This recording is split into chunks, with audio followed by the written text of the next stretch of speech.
A 58-meter fishing trawler is going down in the freezing waters of the Bering Sea. Everybody up! Now! Now! Abandon ship! 47 crew members are fighting for their lives. We're all scared. I was scared. I did have a conversation with God. Okay, I'm just gonna jump in the Bering Sea. It triggers one of the most daring rescue missions in Coast Guard history. We knew that there was more people in the water than we could rescue. It was too far out there. But in this frigid and unforgiving sea, can they get there before it's too late? How many people were going to die? Not everybody was coming home.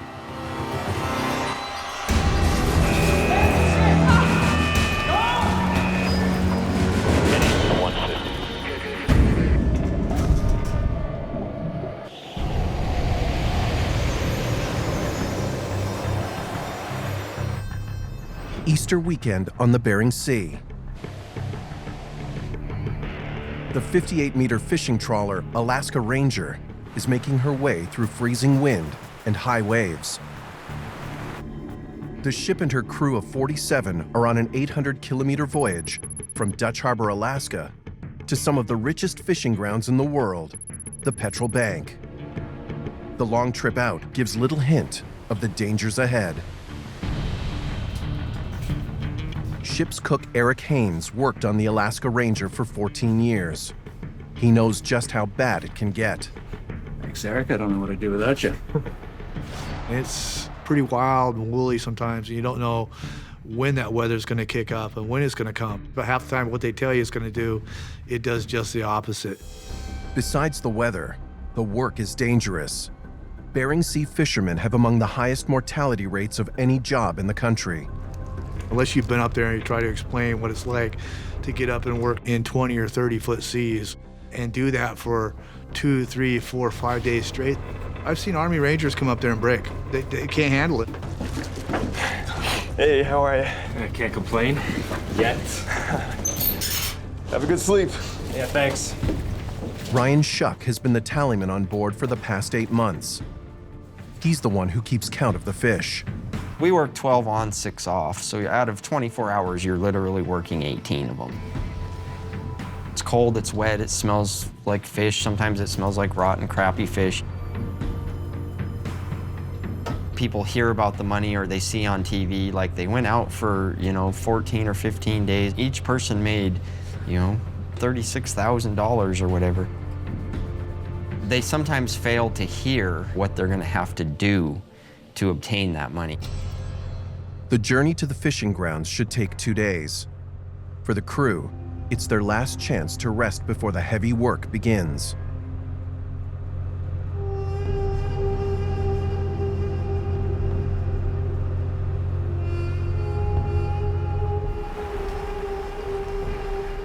At the end of his watch, Captain Pete Jacobson is relieved by First Mate David Silvera. David? Captain, anything I should know? Not much. Got a 20-knot wind, gusting to 27. Other than that, I'm really tired. You have a good night. Have a good watch.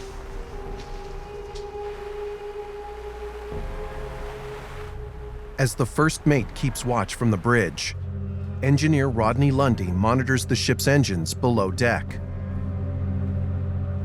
Walked around, checking temperatures and gauges, and just checking everything.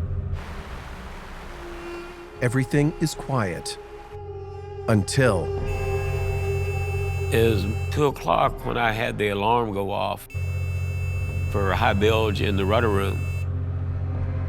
These rudders always leaked a little bit of water, so I just thought it was not a problem. Everything was normal. I go back to the rudder room. All of a sudden, there's just water just gushing.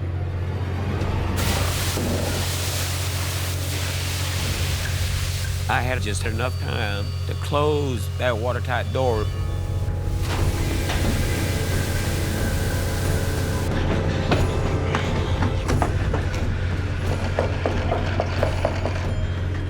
First thing I did was call the bridge and talk to David Silvera. Wheelhouse. Dave, it's Rod. We got major flooding in the rudder room. Need to sound general alarm. and head toward the closest land. Pete, what's going on? Eric Haynes rushes to the bridge. Is this a drill or is it real? We're taking out water. Get everybody into their suits. Now. Everybody up. Now, now, now. Everybody up. This is not a drill. Get up. Everybody up. This is not a drill. Everybody up. You know, I just started going through rooms because we've had times where the alarm has gone off and not everybody responds. Now, wake up. Get up. Up, up, up. Come on, get up. What's going on? Everybody to the bridge right now. As the crew heads to the bridge, Lundy and a fellow engineer check to see if the flooding has spread to other parts of the ship. The ramp room, which is the compartment right above the rudder room, had 3 480-volt transformers distributed electricity throughout the boat. I knew as soon as those transformers got full of water, it was going to short out and lose power. If the transformers go, the power steering goes, and they lose control of the ship. Then I hear this screech, you know, like metal tearing. And then water started rushing up. No, no, no, no. We gotta get out of here now. The flooding has spread up to the ramp room with shocking speed. Lundy has managed to shut the door, but now there's no way to stop the rising water from reaching the transformers. I had the water contained, but you couldn't pump it out even if you had pump, because it's behind watertight doors.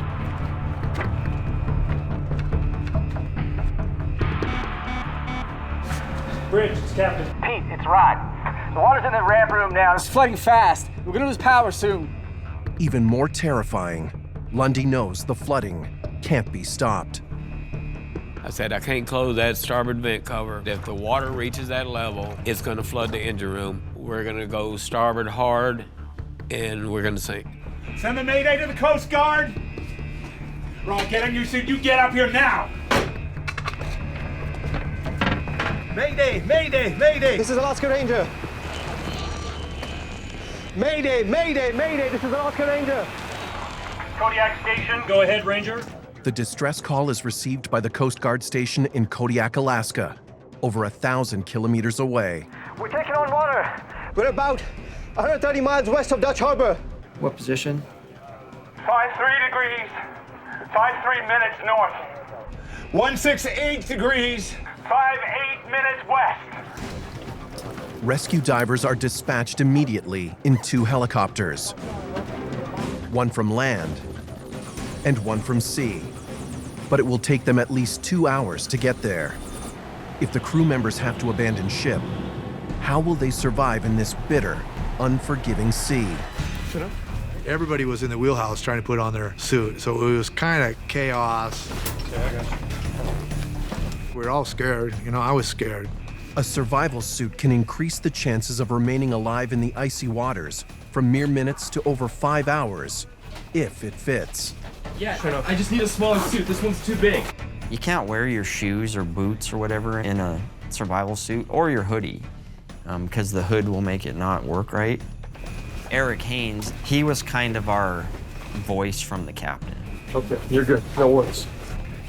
He told us the Coast Guard knows we're here. Is everybody okay? Does everybody have a suit? Yeah. At that point, we thought we're going to be able to stay afloat. We're not going to sink. We just have to wait it out, and the Coast Guard are going to get here.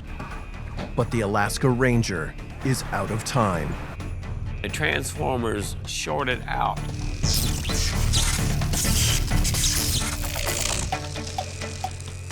Boat went black. Everything just kind of got quiet. You could hear things popping and pinging. It sounded like maybe parts were blowing through the deck. Some battery lights kicked on. The boat just shifted. The Alaska Ranger begins listing to the starboard side, and her stern is sinking fast. It felt like it was gonna roll over. Abandon ship! Abandon ship! Let's go! And then there was some panic. The people were inside, started running outside. The whole back deck was under the water. Launch the raft! The crew struggles to abandon ship in the high wind and waves. Nothing goes according to plan. So we lost the raft, but it just kept going on out. I grabbed the painter line, tried to pull it back, and then it just broke away. It was just gone. Let's get going, guys. I said, you're going in one way or another. In these freezing temperatures, they can only hope to survive till the Coast Guard arrives. It's hard to get up enough courage to be like, okay, I'm just gonna jump in the Bering Sea. I hit the water, and 8-9 gallons of water just came rushing in that suit. Took my breath away. Shuck's suit is too big and it's filling with water. The situation is desperate. I could see the raft. It was coming right towards me. It was coming fast. It hit me, blam, right in the face, and then it sucked me underneath.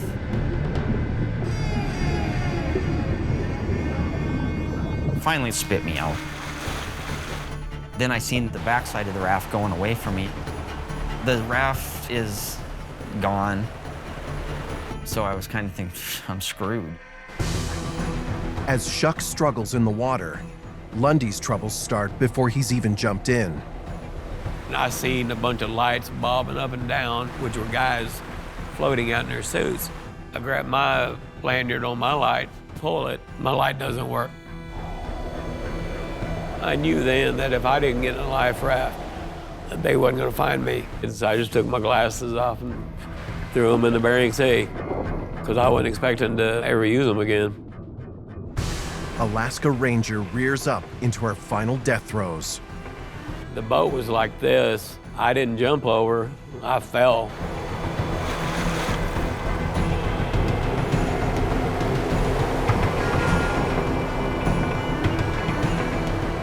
Alaska Ranger is gone. Somehow, Eric Haynes and a handful of others have made it to rafts. I thought to myself, how many people are gonna die? Not everybody was coming home. Rod Lundy, Ryan Shuck, and the rest of the ship's 47 crew are scattered across the frigid, storm-tossed seas. How many can hold out until help arrives?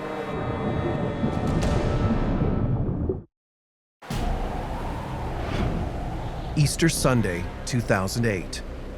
The fishing vessel Alaska Ranger has disappeared into the cold, windswept waters of the Bering Sea. Less than half of her 47 crew have made it into life rafts. The rest are scattered in the freezing ocean. Ryan Shuck's too big survival suit is supposed to be keeping him alive, but it's filling with water. Deadly hypothermia is setting in. It's like a cold like I've never been. My hands were so cold I couldn't feel them. My feet were so cold I couldn't feel them. Probably from like the knees down. I was just numb. Well, I kind of kept keeping up hope. You know, they'll be here anytime, they'll be here anytime. The closest of 2 Coast Guard helicopters is still more than 30 minutes away. Rescue swimmer Abram Heller knows the longer someone is in the water, the less likely they'll be found alive. 120 miles from land, the water temperature was just a smidge above freezing. We assume that somebody has about 2 hours in a survival suit in those conditions. With 47 people in the water, the Coast Guard faces one of the biggest airborne rescues in its history. I think everybody's mentality is we're gonna do the best we can and we're probably not gonna get everybody, but it was too far out there, so time is a huge issue. From his life raft, Haynes can see his crewmates in the water. But what can he do to help? I was just looking out at what, people that were out there so that we could get anybody that was close by. In a life raft, you can survive for days. In the water, you're only gonna survive for a few hours. In the water, the situation is desperate.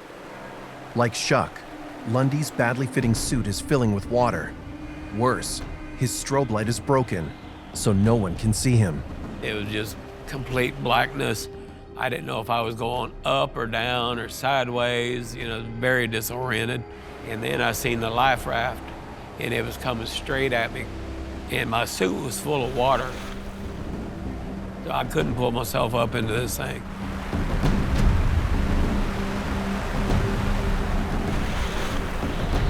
But God was looking out for me that night. But these 2 guys reached down and pulled me inside that life raft. And I'm telling you, I've never been more happy in my life. For about an hour, we kept yelling. And we didn't realize at that point probably nobody else was gonna come. They were too far off. After nearly 2 hours in the water, Ryan Shuck is starting to lose his battle against exhaustion and hypothermia. I was just floating around there alone, and after a while, it kind of just got too hard. It got physically really painful. I was just gonna unzip that suit, let it fill with water. I did have a conversation with God and just let my parents and, I had a daughter, just let all these people know that like I'm okay going out like this. I'm cool with it. I gave myself kind of a timeline in my head, like, next 10, 15 minutes, what the best of my calculations. I'm just gonna do it. And then all of a sudden I could hear it real faintly, the helicopter sound. It flew right to me, shined its light on me. I was doing this, and it picked the nose up and it took off. I was thinking, now what the hell? Just when Shuck thinks he's going to be rescued, the helicopter moves on. The Coast Guard needs to establish how many survivors are in the water before they can begin the rescue. The first helicopter, when they arrived, the survivors were spaced a few hundred yards apart. About half of them were in 2 life rafts, and the other half were free-floating in survival suits in the waves. And the first thing we heard, just this loud, just drone, just kind of coming over. You just knew what it was. And we waved to them. We're okay. Go get get the other guys. We knew those guys needed the help right away. The plan is to rescue those floating farthest from the center first and work their way in. Ryan Shuck is among the first they hoist to safety. And then it came back to me, and then it shined its light at me again. And then I seen the rescue swimmer coming down on a line, and he hit the water. He kind of spun me around, put my back to him, and pulled me. And me and him were gonna go up together in the harness. I was the first one out. Soon after Ryan Shuck is rescued, Abram Heller arrives in the second helicopter. And I remember kind of looking around and realizing the enormity of the situation. We knew that we were biting off more than we could chew. There was more people in the water than we could rescue. The first helicopter can only handle 12 survivors. Abram Heller's chopper can carry even fewer. It means they'll have to do several trips to drop off survivors on the Coast Guard cutter Monroe. I swam up, communicate with the guy, signal, ready for pickup for they'd lower the basket as close to us as they could, and I'd put the survivor in, and up he would go. And move to the next survivor and do it again. Heller and the Coast Guard rescue team work non-stop for more than 5 hours to pull more men from the water.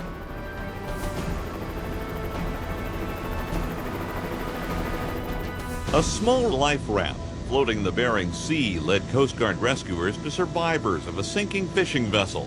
The Alaska Rangers started taking on water when the crew radioed in a mayday.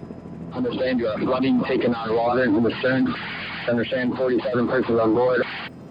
Despite a long search that stretches into the following day, one crew member is still missing. The Alaska Rangers' sister ship, the Alaska Warrior, joins the Coast Guard cutter Monroe in search and rescue efforts and helps with the grim task of collecting bodies. It's rewarding for sure. It's not all days like the Alaska Ranger. That's, 10 times bigger than anything else I'll do the rest of my career for sure. In the end, rescuers save the lives of 42 crew members from the Alaska Ranger and find the bodies of 4 more who didn't make it. The 5th crew member is missing. His body is never found. The hardest part of the whole scenario, the whole accident, was dealing with the casualties. Especially because I knew some of those guys really well. The 5 people died. Good guys that did some pretty cool stuff out there that helped people helped each other out there. A lot of people helped each other.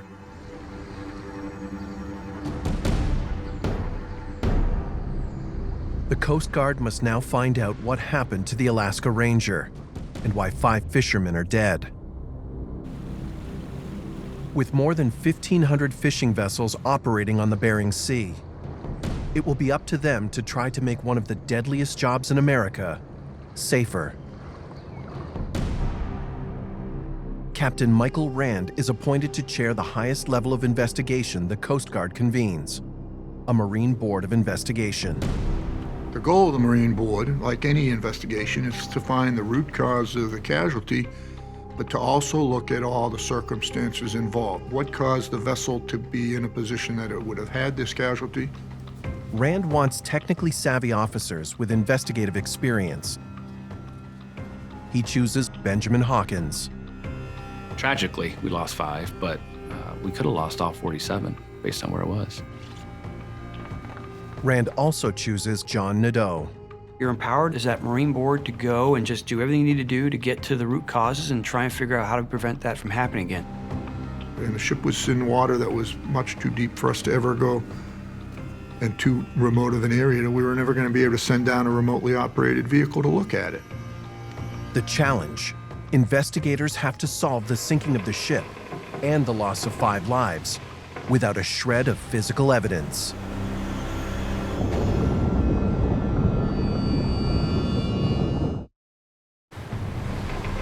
The fishing vessel Alaska Ranger is at the bottom of the Bering Sea. Unable to examine the ship itself, Coast Guard investigators try to determine what caused the sinking and the deaths of 5 crew. The only evidence we had was a testimony of the witnesses and survivors. To start to collect their testimony and to hear what they had to say, the longer time goes by, the more the story changes in their mind, whether they know it or not. Each had their own story, their own piece of the puzzle. What were they thinking? Why were they doing this? Why'd they do that?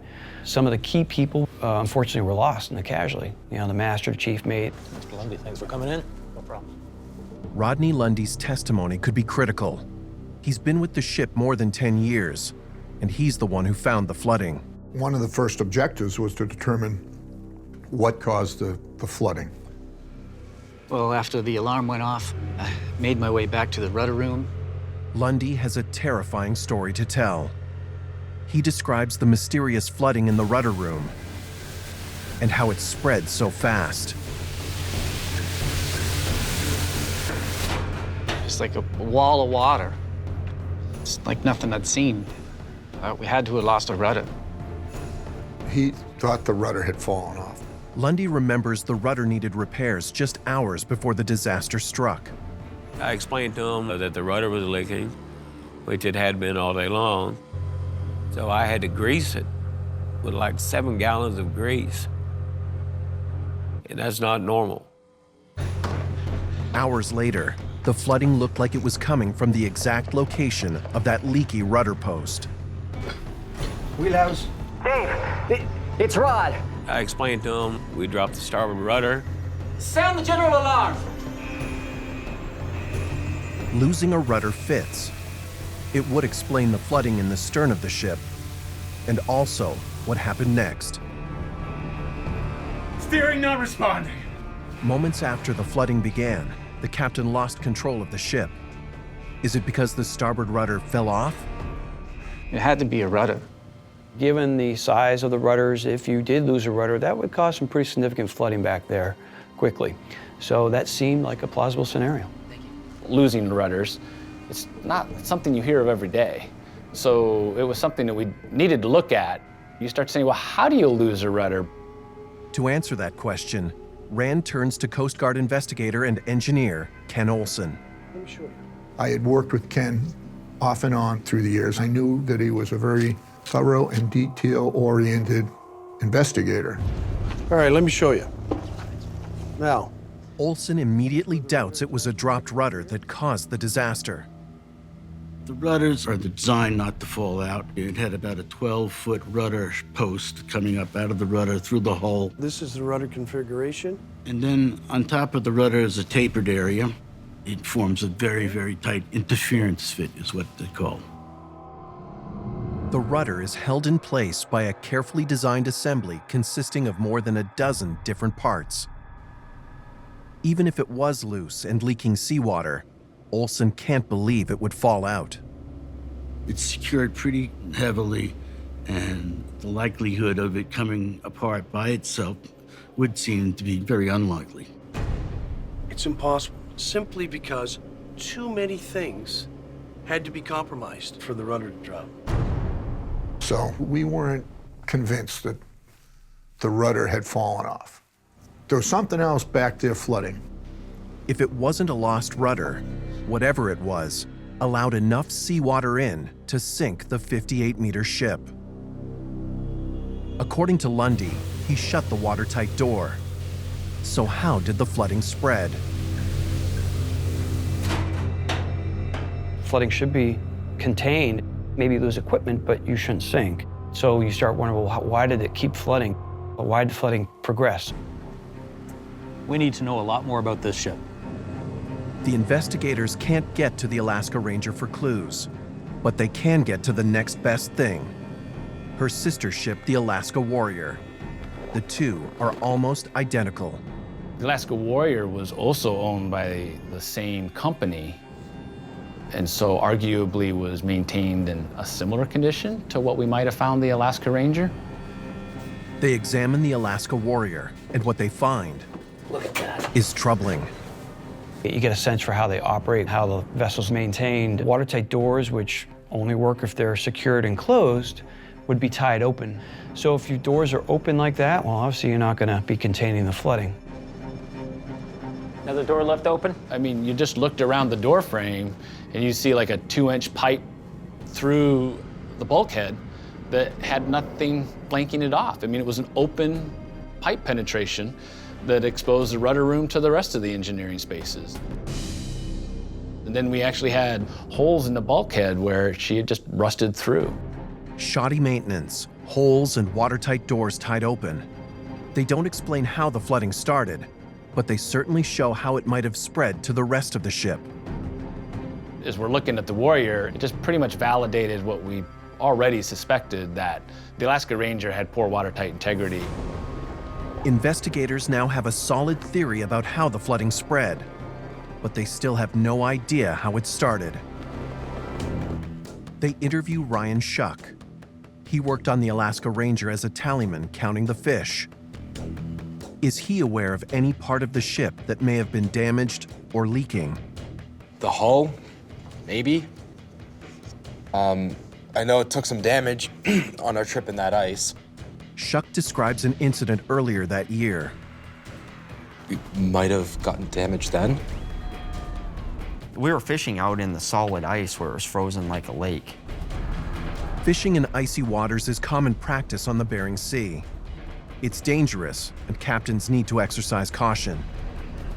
But according to Shuck, that's not what happened. We were going full speed. I mean, I don't know how fast that boat goes, 12 knots or something, but that's way too fast through that ice. You could hear it, it just went. We knew that she was not built to operate in ice. And depending on what types of ice she was operating in, there was a possibility that she damaged the hull. Investigators wonder, why would a seasoned captain risk damaging his ship? What Shuck says next takes them completely by surprise. The fish master, while he was on the helm, The fishing master? Yeah, Kono, he took us through. What they've just heard is about to move the investigation in a whole new direction. If someone else on the bridge was calling the shots, not only is it dangerous, it's also against the law. The Coast Guard investigation into the sinking of the Alaska Ranger has heard troubling testimony from her crew. It seems not only was the ship driven recklessly through the ice, but the person driving the ship wasn't authorized to do so. Get your signature on these real quick. Kono, the fish master, I actually had a lot of dealings with him being the tally person. He picked where we fished. Fishmaster Satoshi Kono's job is to find the richest fishing areas for the ship. But investigators learn on a previous voyage, Kono also took control of the ship. How much longer till we're out of this ice, you think? Not too long. We'll get that. Might have had some damage then. When we heard testimony from crew that the fishmaster was in charge of the Alaska Ranger, it immediately sets off red flags for the Marine Board. That certainly flies in the face of our regulations, and any idea that somebody else is directing the movements or the operation of the vessel is not acceptable. It was against regulations for the unlicensed fishmaster to take control of the vessel. For one thing, it could make the crew dangerously uncertain about who was calling the shots. Thanks, Eric. I don't know what I'd do without you. Theoretically, the captain's supposed to be in charge of the boat. As far as the Coast Guard is concerned, the captain's in charge of the boat. You done with that? I'm heading back down. Yeah, thanks. But the fishmaster on these boats is like the head guy. You don't mess with him. Find us the fish, buddy. Find that money. Yes, yes. There's no evidence that Kono was controlling the ship on the day of the disaster. But it's a worrisome sign that regulations weren't always being followed. Here and here. That's where we start. Let's have a look. Was the Alaska Ranger taking other chances to get to the fish? It takes a couple of days. Better to get there faster. We're there to make money. So everybody wanted to be the first out there, first fishing, and beat the other guys. On the day of the disaster, the Alaska Ranger left port at about 12 o'clock. Several hours before their sister ship, the Alaska Warrior. Well, normally you go out there with another boat, because if something happens, there's somebody close by to give you the aid, whatever you need. That far, we always went with somebody else. But for whatever reason, we didn't want to wait. Investigators want to know if the Alaska Ranger's need for speed could have caused damage to the ship's hull. So apparently they transited through ice sometimes, fishing on the edge. Now they may have evidence to prove it. We managed to get some pictures, some photographs that some of them had taken in the ice. A member of the Alaska Ranger's crew captured photographs and video on that earlier voyage. We had to analyze and determine whether that could have been a source of the flooding. The Coast Guard also has a fleet of icebreakers, so we had some in-house expertise. Okay, I got it all queued up here. Coast Guard experts study the images and are able to estimate the thickness of the ice. But they don't think it's what sank the ship. They looked at it and told us that, from their experience, that while the ship may have run through the ice, if the ice had caused the failure, it would have occurred at the time. It wasn't the kind of thing that they're going to hit a piece of ice now and 2 months later, a plate is going to start to leak. Sorry, gentlemen. I don't think ice is behind this. But in the end, there was really nothing there that we could say that how the ice at any time could have impacted the after part of the vessel. Investigators are back at square one. So thanks for coming in, Mr. Haynes. They return to testimony about the events of that night, hoping for a lead. Ship's cook Eric Haynes tells them he had a front row seat to everything. I went into the wheelhouse. There was all kinds of commotion going on. According to Haynes, something strange happened after they lost power.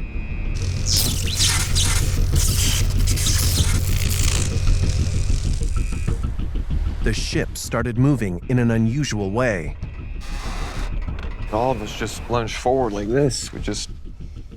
What would cause that? When you start losing power, what's going on? So after that, I went out to get the rafts, because Captain Pete said we were going down. When Haynes launched the raft, it unexpectedly pulled away, moving beyond the front of the ship. And that rope just took off, right through my gloves, right through my hands. Why would that happen? That makes no sense. Why is a raft shooting past the bow? Investigators know the bizarre movement of the ship and its life rafts could be the clue they've been looking for. It may finally explain what happened on board the Alaska Ranger moments before she went down. Investigators have heard the Alaska Ranger appeared to be moving away from her life rafts moments before she sank. They believe it might explain why the ship went down so fast. Hey, I've got the plans. Okay, let's take a look at this. We started to look at the design of the ship and try and figure out, okay, what was going on. The team starts by collecting technical plans of the ship's propulsion system. The Alaska Ranger had controllable pitch propellers. These propellers can shift into reverse without changing their direction of rotation. Instead, changing the angle of the blades determines whether the boat goes forward or backward. But there's an unusual feature on this propeller that's of particular interest to the investigators. The blades are kept at the correct pitch by electric motors, but if the power is interrupted, the pitch of the blades can drift into reverse. We were able to determine that should it lose power, the controllable pitch propellers would go full astern. Let's go! Launch the raft! After the electrical power went out, the engines were still running, driving the ship in reverse at the worst possible moment. When Eric, the cook, launched the raft, he saw it go shooting past the bow. And then that's when we realized that the ship was going full astern, and they didn't know it. With the stern compartments flooded and riding low, driving backwards would have buried the rear deck into the oncoming seas. As soon as she started backing down, you would expect the master to have killed the engine so that she wouldn't keep doing that. That didn't happen. And the master may not have had any idea. We don't know. We never were able to ask him. Abandon ship! Abandon ship! Let's go! Whether the captain was unaware or unable to shut down the engines, investigators now know why the attempt to abandon ship went so badly. But they still have no idea what triggered the flooding in the first place. We were struggling. We knew that it happened in the stern. The flooding had started in the stern, but we really couldn't find that one piece of evidence that gave us that, aha, this is what it is. This is where it came from. With the formal hearings over, the Marine Board turns their focus to the ship. So on one hand, we approach the investigation from the standpoint of collecting testimony from all the surviving crew members. And that kind of helps us build a story of what happened. But in a similar manner, we have to rebuild the story of the ship itself. And it's often laid out in the plans of the ship and the modifications that were made along the way. They subpoena the owners of the Alaska Ranger for their files and start digging through her service record looking for clues. Was there a weakness in the ship's structure, a faulty repair or modification that could have triggered the disaster? So she was built in Louisiana to supply the oil rigs. The Alaska Ranger was built in 1973. And at some point, she was bought and converted into a fish processor. Records show that over 45 years in service, the ship underwent numerous modifications. What the impacts of those modifications might have been on the vessel and how they may have been part of the loss is something we need to piece back together and reconstruct. Once again, investigators turn to engineer Ken Olson to see if something's been missed. As Olson searches through the ship's maintenance records, he notices something intriguing. Over the years, a series of small fractures have been repaired in the aft section of the hull. Olson wonders if they could be related. It clearly pointed that there was a lot of stress and strain on the aft end of the vessel. Then he gets a lucky break. He discovers a photograph taken during one of the repairs, showing where struts connect the ship's propeller ducts to the hull. In that photograph is a guy welding on one of the struts. Wait a minute, why would they have to be welding on the struts? And you ask yourself. Now that's weird. These struts have no moving parts. They almost never have to be repaired. Olson thinks he may have found the smoking gun. Got it. If he's right, it could finally explain what happened to the Alaska Ranger.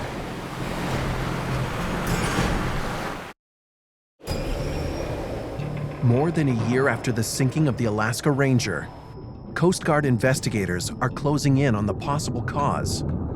Gentlemen, I think we got something here. A series of repairs in the aft section of the ship's hull. Welds, welding here. If there was any aha moment, it's when you're looking in this photo of this repair work being done. Doesn't seem to make sense in the first place. The repairs are for stress cracks. Ken Olson thinks they may have been caused when heavy steel propeller ducts were added to the ship. The ducts surround the propeller to improve thrust and fuel efficiency. Extremely heavy, they can weigh more than a ton each. The struts that hold the ducts in place need to tie into the internal structure of the ship. If they're attached only to the outside surface of the hull can weaken and fracture. Perhaps the unusual repairs were done to fix a botched installation. Here are the modification plans. Olson has searched the records. A He found plans for 2 different methods to safely attach the ducts. and B. So which one did they use? Neither. So the struts weren't welded into the frame? No, sir. Rather than going through the hull up into the structure and the beams, they just attached it right to the outside of the hull, which is not a good way to hang it. Now you have something that's subjected to a lot of vibration by the rotating propellers. And eventually these welds that are holding it to the shell are going to start to crack. And then we looked at the maintenance records, realized that they had done repairs around the nozzles almost each time the ship had been in dry dock since they'd been installed. If the weld on the starboard strut gave way, it would have torn a hole in the same area in the rudder room where the flooding began.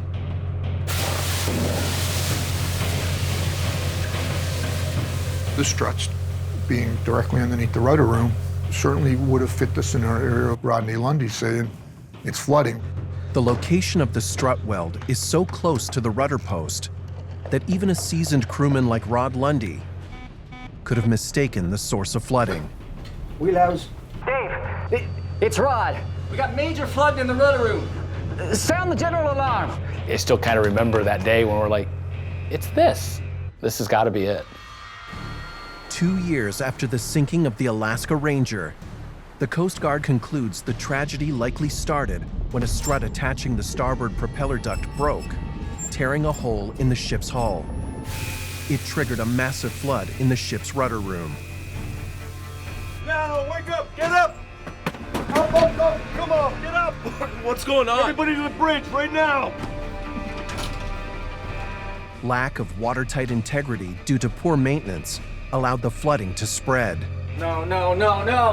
We gotta get out of here now! There was nothing the crew could do to stop it. The flood led to a power failure.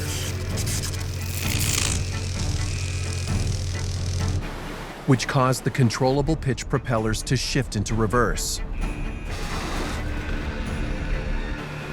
As the ship buried itself into the sea, the captain was either unaware or unable to shut off the engines. The boat was going in full astern. We were digging our own grave. It condemned 5 men to their deaths in the icy sea. In their final recommendations, the Marine Board of Investigation takes direct aim at fishing companies with poor maintenance standards that put crews' lives at risk.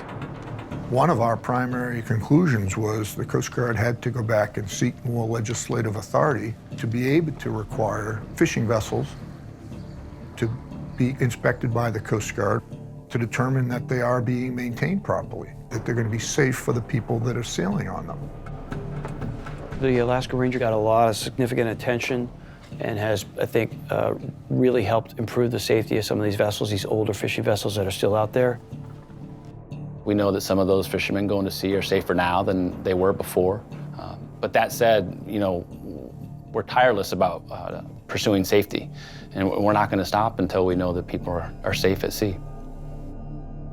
The story of the Alaska Ranger is one of tragedy marked by the loss of 5 men. But it is also the story of survival and daring rescue. Once I got home, it was like I used to be a fisherman and that was cool, but I also knew I never was going to do it again. I love that boat. I mean, it was like a piece of me went down with the Ranger. I look back and it kind of haunts me a little bit. The guys that didn't come home.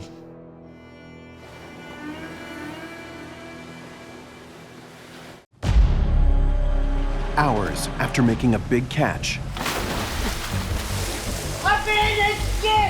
a fishing trawler goes down off the coast of Alaska. I can't imagine how horrifying that would have been.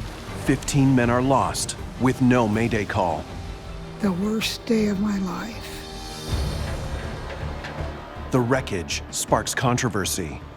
When I look at that video, I see a hole. But what investigators find is even more shocking. Oh no, don't tell me. Can it explain the deadliest U.S. fishing disaster in 50 years? It's the absolute nightmare of all nightmares.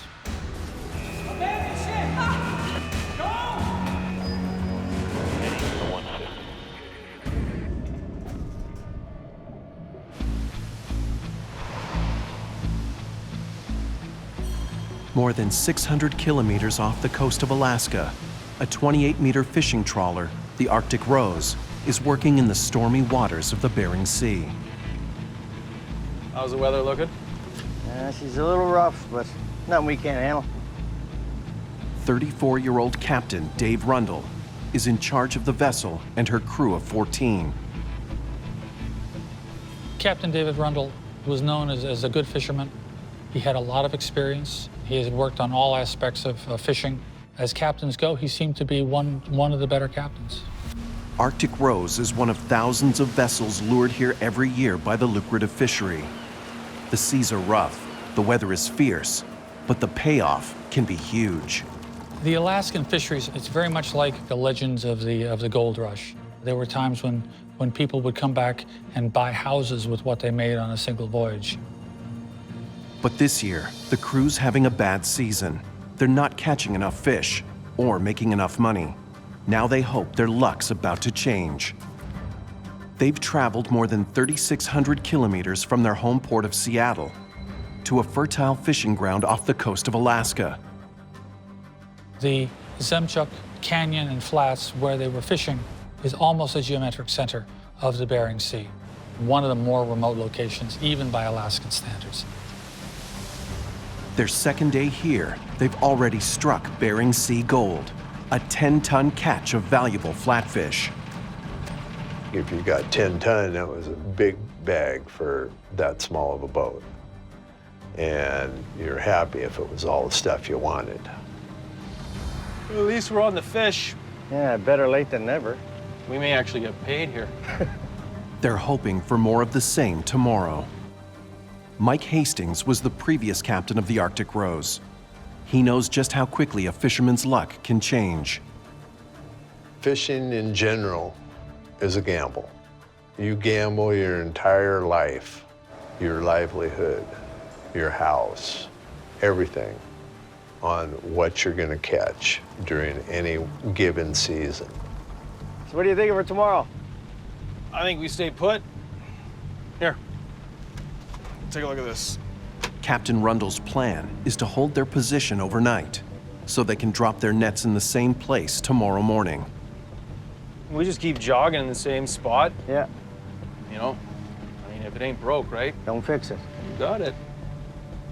To stay on the money, they'll need to turn their boat back and forth in the heavy seas. It's a maneuver they call jogging. It's a fine art to jogging. In big waves like that, if you go down too fast, you can bury the bow in the wave and then you can break out your windows. It's not rocket science, but it's easy to make a mistake. According to his parents, Rundle always had a knack for catching fish. Davy loved the adventure of the sea, the hunt, the chase, you might say. People liked him, they listened to him, and it's true, he was very good at finding fish. Rundle and his first mate, Carrie Egan, are experienced seafarers, but most of their crew are completely green. Hi, fellas. What's your betting here? When they signed on for the season, many had never even fished before or worked in what's rated as one of the deadliest industries in America. It's quite dangerous. The whole being in the Bering Sea is not a picnic by any way, shape, or form. If you screw up, you don't make it back. You gotta be tough. You gotta be tough. There's a good reason why the crew of the Arctic Rose is so green. As one of the smallest processor boats on the Bering, it doesn't make as much money as the bigger boats that can carry more fish. In the Alaskan fisheries, the crew tends to be paid all or in part as a share of the profits of the voyage. So they couldn't get the experienced personnel. They caught anybody they could get. No problem. The boat is cramped and uncomfortable. Arctic Rose is so small, the fish factory is squeezed onto the same deck as the galley and crew quarters. 20-year-old Jeff Meinke is the youngest crew member aboard. I can't believe we're not done yet. It's all money in the bank. He's saving up for veterinary school. According to his mom, he's looking forward to a bright future. Jeff was a nerdy kid. He was real smart. He liked science. He liked everything. He had to know about everything, and he was always asking questions. It's an exciting time for Jeff. He just got promoted to deckhand. It pays more than working the slime line, gutting the fish. How'd you talk me into this mess? Oh, you love it. Oh, yeah. A friend of his, Jimmy, had actually been up on the water the year before and talked him into going up. Jeff's never been one to go fishing. He doesn't even like fish. We both tried to talk him out of going on this because it's very, very dangerous. He's 20 years old. This is an adventure. Nothing's gonna happen. Nothing ever happens when you're 20 years old. While the crew processes the day's catch, up on the bridge, Rundle radios his friend John Nelson, the first mate on their sister ship, just 16 kilometers away. How's it looking for you guys? Pretty good haul today. It's a chance for the two friends to catch up and share information about where they're finding the fish. They had a lot in common. They both had little kids about the same age and stuff, so they enjoyed talking to each other. And John's a pretty nice, good person. Yeah, I hear you, brother. Keep fighting the good fight. All right, John. Talk soon. If you get a good crew, usually that crew sticks together. They look out for each other. They kind of become a family, sticking together as brothers, brothers of the water, I guess. Hey, Jeff. The crew finishes cleaning up for the next day. Their season is almost over, and soon they'll be heading home. All right. It's back to the sardine can. Okay. On the bridge, they're changing shifts. Okay, she's all yours. Dave, I got it. Go get some sleep. Yeah. All right. Give me a call if you need me. All right. First mate Carrie Egan will stand watch overnight, and Captain Rundle heads to his bunk behind the bridge. After 16 years at sea, Davies decided to call it quits and make this his final season. Davey absolutely adored his family. His wife, I've never seen a guy look so lovingly at a gal as I've seen Davey look at Carrie. Loved his family, loved his boys. I think that meant more to him than anything.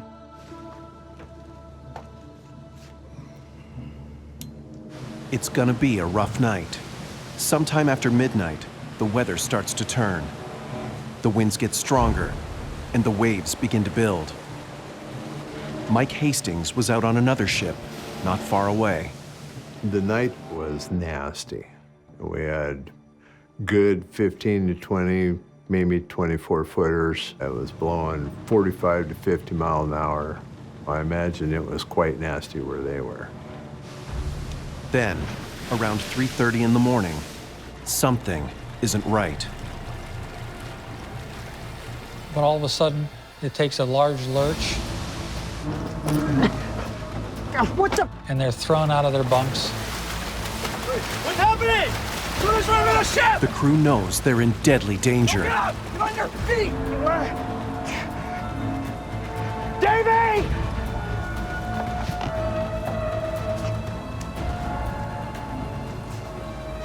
Things can go from just fine to fatal, literally in minutes.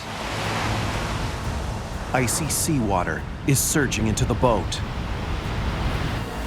We need to get her upright. Don't try to. Come on. Come on. Get her back. Get her back. There's water flowing in everywhere. It's brutally cold. Let's go. Get out. It's the absolute nightmare of all nightmares. Almost 400 kilometers from land, the Arctic Rose is sinking in the Bering Sea. Can any of its crew get out alive? The fishing trawler Arctic Rose is going down in the frigid waters of the Bering Sea. Go downstairs. Get the guys. Go. Go. Go. I'm on it. It's a matter of life and death. The boat could capsize at any moment. Abandon ship. This is not a drill. I'm sure if you were inside that vessel when it was taking on water and filling up, it was mass panic. This is not a drill. Stop! Okay, come on. Hurry! Get to the deck! That water's cold enough where in 3 minutes you're pretty much losing your breath. Everything's dark. The engine is stopped because the water flooding the engine room. They're disoriented. Guys, get your suits on! Come on! Good. Only one thing might save them: survival suits. An exposure suit, it's like an extremely thick wetsuit. Because they're so thick, they're not easy to put on. They take some time and effort to put on. For the crew of the Arctic Rose, that time has run out.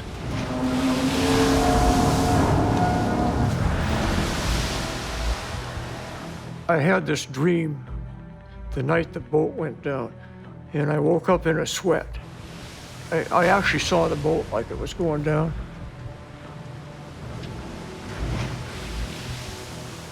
I didn't stop thinking about that all day. In my mind, I just got the feeling that something bad had happened. And it did. Something bad had happened. A distress signal is sent out from the Arctic Rose. Its EPIRB, or Emergency Position Indicating Radio Beacon, is automatically triggered when it's submerged in water. The Arctic Rose's coordinates are transmitted to an overhead satellite, then relayed to the Coast Guard station in Kodiak, Alaska. The Coast Guard Search and Rescue Station on Kodiak Island has a C-130 in the air flying towards the EPIRB position. Almost 1,400 kilometers away, it'll take at least 4 hours to get there. If you put the exposure suit on and seal it properly, you can have 12 to 16 hours. If you don't have a survival suit on, you're just pretty much done. As they rush to the wreck site, Coast Guard pilots contact Arctic Rose's sister ship, the Alaskan Rose. All vessels in the vicinity, a distress alert has been received. Registered to the Arctic Rose. Dave Rundle's friend, John Nelson, receives the call. That's Davey. We gotta go. They're only 18 kilometers away. They steam immediately for the location of the EPIRB. We've dropped a flare to mark the location. Alaskan Rose, copy that. They race to the scene as fast as they can, but it takes almost an hour to get there. The Alaskan Rose arrives to an eerie sight. Survival suits are floating in the sea, empty. They find a debris field. They find oil in the water. After searching for about an hour, they also find someone. There, port side. They identify it as the captain of the Arctic Rose. He's not moving, but he could still be alive. I gotta go.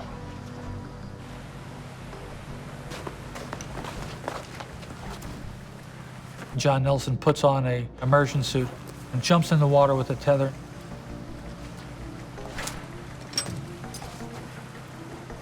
People just don't jump into those waters. It's dangerous to start with, it's cold, and no matter how good you are, you don't have a lot of experience jumping into those waters because you wouldn't do it.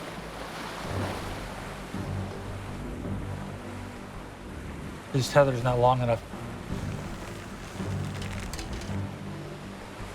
He unclips his tether and swims on his own. It's an astonishing act of bravery. Nelson is risking his own life. And it's for his friend, Dave Rundle. I got you, buddy! Hang on!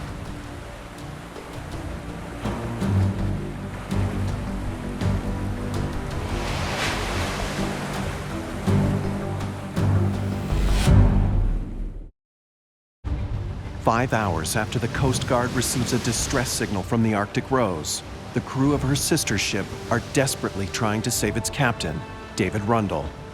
John Nelson starts dragging him back toward the Alaskan Rose. They're both hauled back and then hauled aboard the boat. Come on!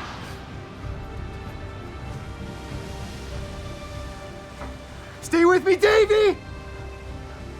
Come on, man, stay with me! He's not breathing, and his body is cold. They attempt to resuscitate Captain Rundle.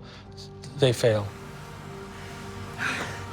Davey! He tried to save Davey. He was doing CPR, and he must have done it for a long time. The captain of the boat had to finally drag him off. He couldn't get a heartbeat out of him.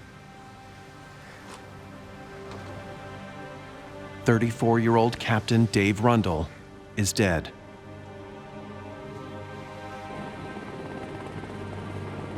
Despite 2 days of intensive searching, no survivors are found.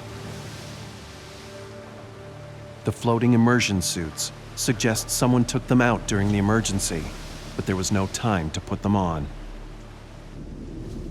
The fact that nobody else was found means that all the rest of the souls went down are still there, inside the boat. The crew of the Arctic Rose is declared lost at sea. It's the deadliest commercial fishing accident in U.S. waters in 50 years. We got the phone call that his body had been found. The worst day of my life. I've always thought losing a child is the worst thing that could happen to you. And it truly is. I don't know that Jeff realized just how dangerous it was. Someday, I think he would have made a really terrific adult. He is missed. It makes my heart ache. I think about him every day. And I don't think that'll ever go away. The families and an industry that employs more than 100,000 people need answers. With the entire loss of the vessel, 15 people, no witnesses, it's a mystery. How do you unravel what happened? You can just put that there. The U.S. Coast Guard launches their highest level of investigation. Coast Guard Captain Ron Morris is assigned as the lead investigator. What could possibly create such an issue for this vessel that it would go down so quickly and nobody have a chance to even say Mayday? We need to find out everything about the Arctic Rose. Her design, her crew, everything. Let's get to it. Because the accident was so deadly, the National Transportation Safety Board sends their own investigator, Bob Ford, to assist. This area shows where she sank. It's called the Zemchug Flats. Pretty remote location. It's about as far away as you can get. A professional investigator of big ships It's Ford's first time investigating a fishing boat. Having no survivors, also no voyage data recorder. My first reaction was, this is almost going to be impossible to find out.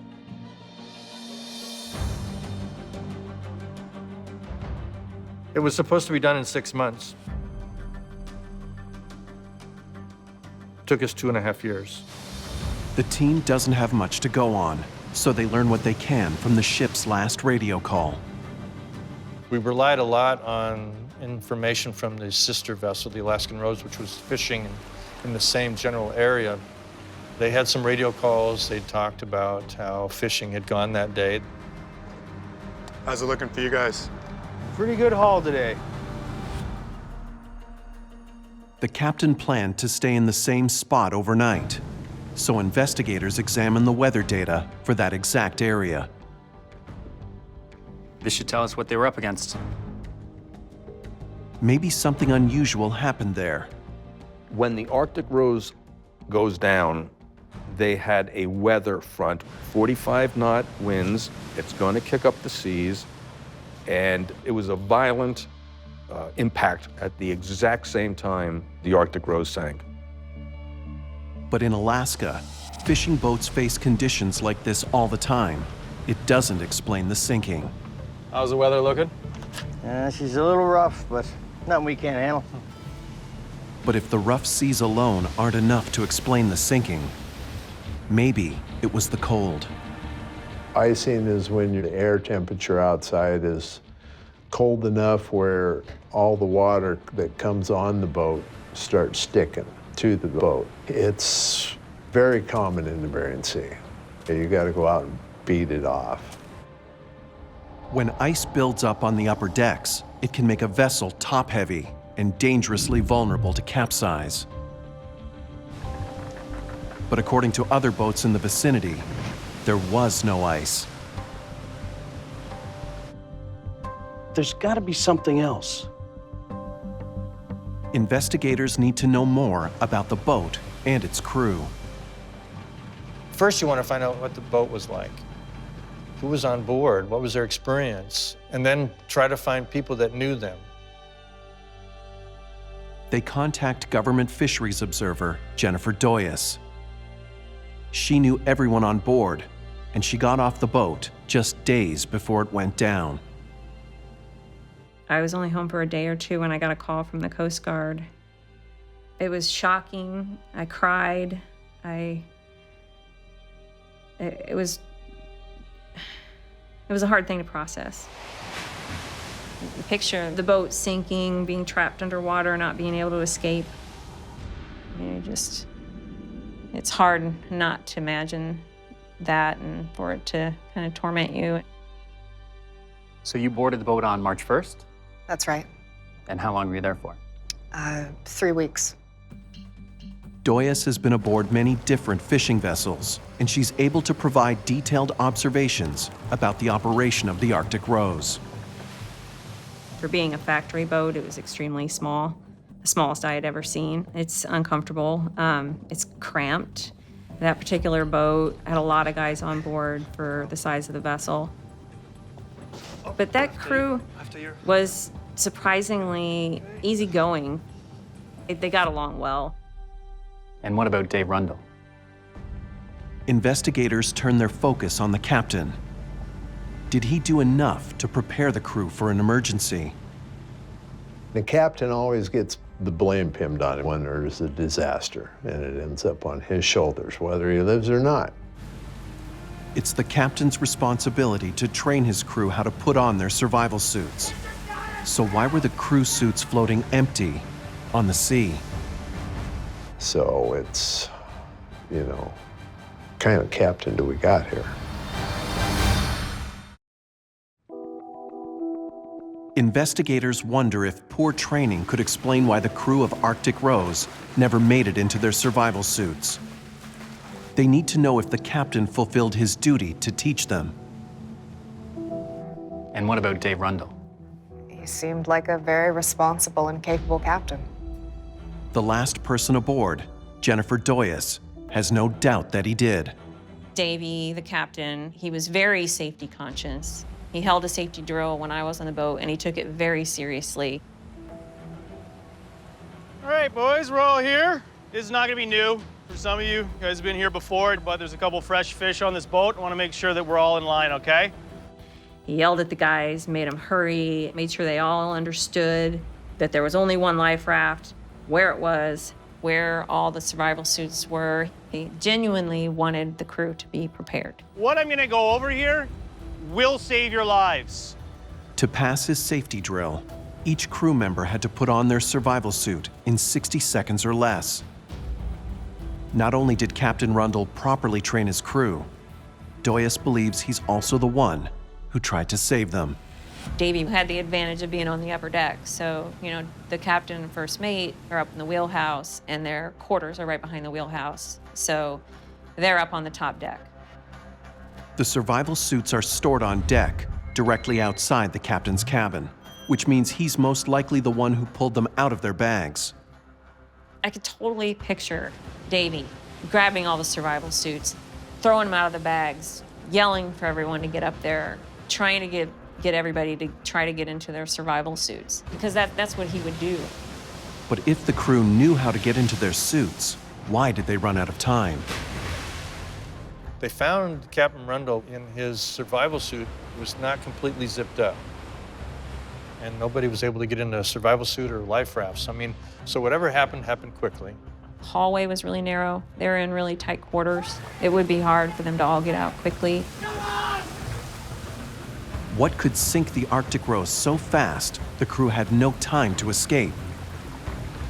The search for answers takes investigators to Dutch Harbor, Alaska, the main port of call for fishing vessels working the Bering Sea.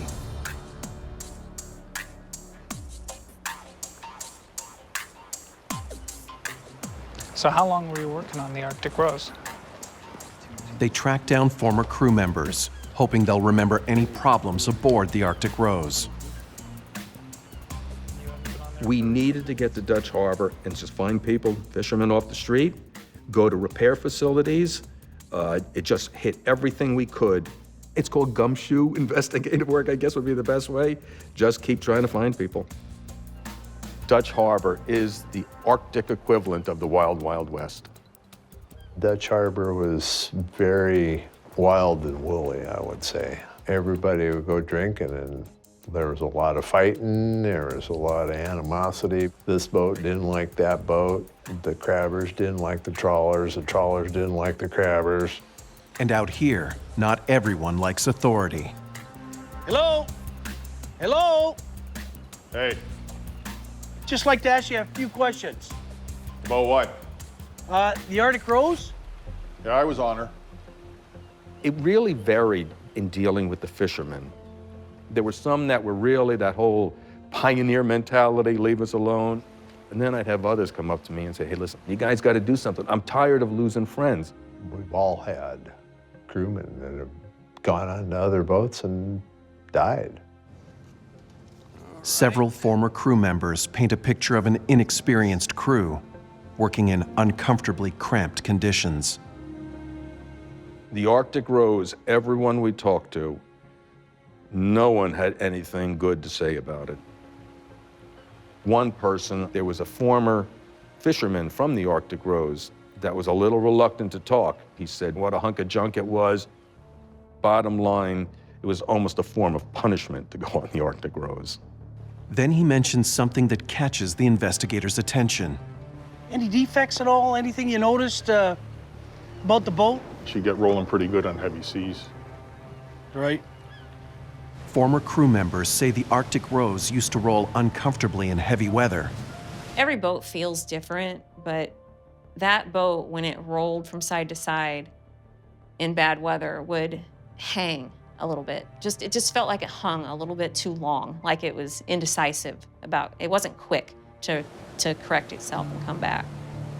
Even the former captain worried about the boat's slowness to right itself. I think when she was turned into a processor that she didn't fare well, and I didn't really like it. I was concerned. And as soon as I got done with my stint on that boat and fulfilled my contract, I walked away never to return. Okay, that's great. Thanks for your time. No problem. If the rolling was as bad as former crew members say, it could be a sign the boat was dangerously unstable.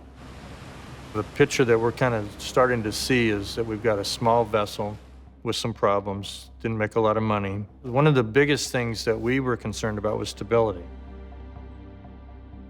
Investigators drilled down to learn as much as they can about the boat's design. Take a look. It wasn't always a trawler. Yeah, I'll say. The Arctic Rose was a trawler, but it didn't start out as a trawler. It started out as a shrimper, and it was modified more than once. Quite a few modifications. The fact the ship was altered from its original design is an important lead. Yeah. Anytime you start changing a vessel from its original configuration, you got to worry about things that are being added to it, extra weight, things higher up in the superstructure. What are they doing to account for that? Stability is important on any vessel, but especially so on a fishing boat. Most ships, you load them with cargo and they sail to another port. And you calculate the stability, and the stability stays about the same. Fishing boats, stability is changing all the time. As soon as they start catching fish, their stability changes. They're also hoisting heavy nets up into the air, which is detrimental to their stability. Your stability is always changing. Did converting the Arctic Rose into a processor make it so top-heavy it capsized in the rough seas?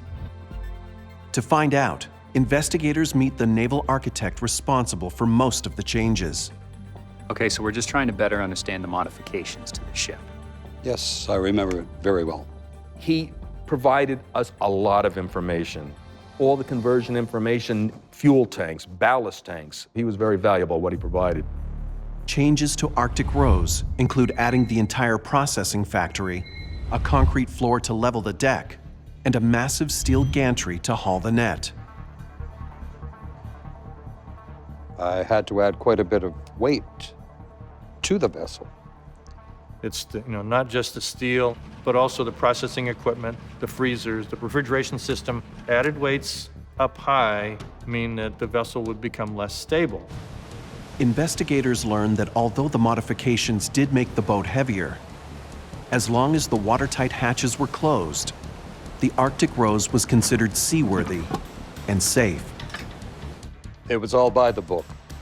She should have been fine. Thanks for coming in. The vessel was small, but they'd gone through their stability test. They'd done their due diligence, I guess you might say, as far as, making sure that the vessel was safe to operate. Investigators are stumped. If the modifications were safe and the boat was stable, then to find out why it sank, they'll need to see the vessel for themselves. The only way we're going to nail this one down is an ROV has to go down and see this boat. The search for answers is about to take investigators 130 meters to the bottom of the Bering Sea. 3.5 months after the sinking of the Arctic Rose, sonar has pinpointed the location of the wreck. Investigators need to study every inch of it to find clues to explain why it sank. But first, they pause to remember the dead. It was tough. Yeah. You got to think about 15 people.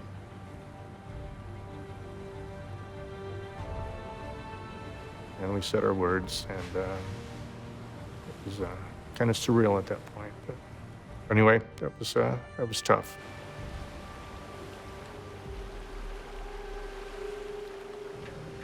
The team lowers a remotely operated vehicle past an eerie web of floating debris and fishing nets to transmit live images of the wreckage. Passing 200 feet.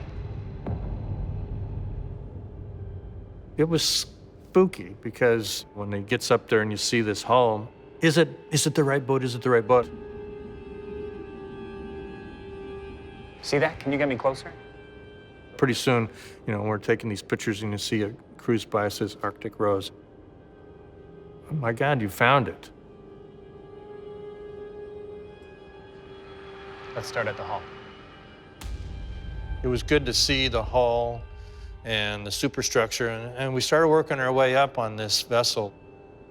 It was sitting upright on the bottom, just like somebody just placed it there. Everything looked intact. The hull didn't have any damage that we could see. The windows were intact in the pilot house. The propeller, all that was there.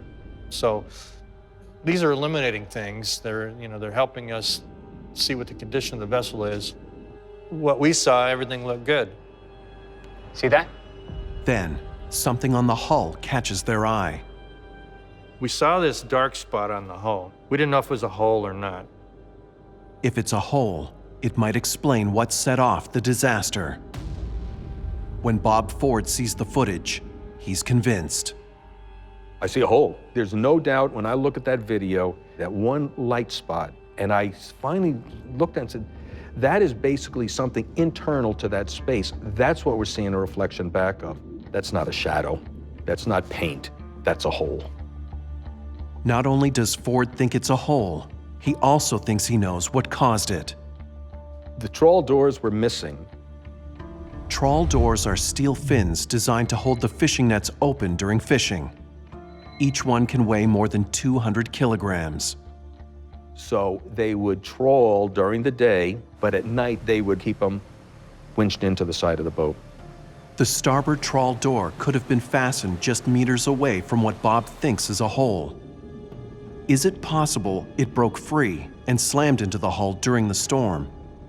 I am convinced it is the trawl doors that broke loose and popped a hole in it and punctured or ruptured the hull. Coast Guard investigators on the scene decide to test what they're seeing. If it's a hole, they should be able to pass the arm of the ROV right through it. We put the ROV right up next to the hull. We had this little manipulating arm, and we were tapping at the hull, trying to penetrate it, and it didn't. I don't think that's a hole. To us, it appeared like it was just paint that had been chipped off or missing. It might have been hit by a trawl door and taken off that paint, but we didn't think it was a hole in that vessel. Coast Guard investigators are convinced the odd marking is not a hole, and they continue exploring the wreck. Then, at the stern of the vessel, they find what could be the smoking gun, a large open hatch. Oh no, don't tell me. The opening leads to one of the largest compartments on the boat, the fish processing area. The weather-tight door on the starboard side being open is an important issue for us because it's supposed to maintain watertight integrity. Why was it open? The open hatch is wide enough that each crashing wave could land tons of seawater inside the processing area. The hatch is open. In that weather, a lot of water could have gotten in. It's possible the door was simply left open when the crew tried to escape. But testimony from Jennifer Doyas suggests otherwise. It was not uncommon for the weather-tight door to be open. And you saw that firsthand? Yes, I did. The rear hatch out of the factory onto the main deck.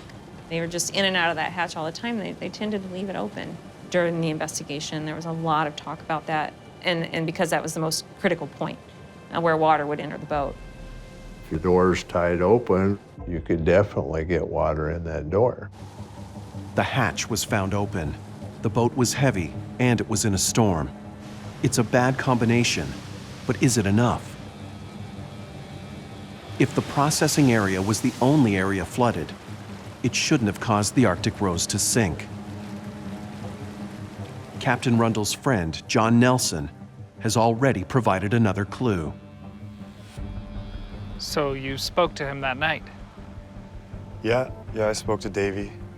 All right, John. Talk soon. Something Davey told him that night might finally explain why the Arctic Rose went down. Investigators examining the sinking of the Arctic Rose have uncovered an important piece of the puzzle, a detail from the last conversation between the captain and his friend. He's concerned about the sub pumps. They discussed the fishing, they discussed the problems they're having. Yeah, the damn pump got clogged again. Captain Rundle's talking about how the sump pumps are being jammed by fish heads and entrails because the crew does not know how to keep things clean. Dave Rundle's biggest complaint, they just wouldn't keep the gut chute, the processing space clean and clear. Maybe they just didn't recognize the danger. It's a troubling discovery. Clogged drains could have allowed water flooding into the processing area to build up even faster. But what made it deadly was the fact the aft hatch wasn't the only one the crew likely left open. They left the hatches open all the time. And it wasn't just the back hatch. All the interior hatches were always left open. So if the vessel started to flood, it would take no time at all, once the water got to a certain level, for it to spill down into the engine room, into the galley. I mean, the whole boat would flood so fast. The water would accumulate and wouldn't be able to be pumped out. With the hatches open in bad weather, water could have passed through the processing area and down into the engine room in as little as 1 minute 40 seconds. It's not enough time for the crew to escape. In a dark room, upside down or on your side, how do you get out? I mean, I can't imagine how horrifying that would have been for people. 2.5 years after the tragedy, Coast Guard investigators believe they now know what likely sank the ship. Okay, here's what our analysis shows. Around 3:30 in the morning, the Arctic Rose is jogging through rough weather. You got the mate on watch. Everybody else is probably asleep, waiting for the next morning to have a good trawl. Large waves begin to wash over the aft deck into the open hatch. With the door open, water's coming in. It all starts flowing through our open hatch. Water floods into the processing area. With several internal hatches also open, water surges into the main cabin and down into the compartments below. Followed through and into the lower levels in the engine room. The flooding causes the Arctic Rose to roll onto its side. Each time she rolled, more water flooded in. Engine stalls. The boat starts going down by the head. Rundle realizes it's too late. Started getting the bags out of the survival suit locker. Whether he knew it or not, he was sacrificing himself for his crew. And they just ran out of time. Very quickly, she rolled, laid over on her side, and sank. Her crew, fighting for their lives, are likely trapped inside as the Arctic Rose goes down. Would have been over in a matter of minutes.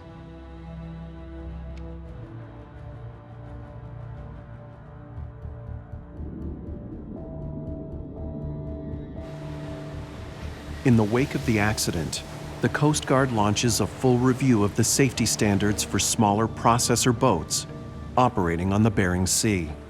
Among them is a requirement to install alarms on all watertight doors to warn the crew if they've been left open. Fishing industries, there's a lot of casualties, there's a lot of things going on. They still are. I think we did the best we could to try to find out for the families what happened and give them some answers.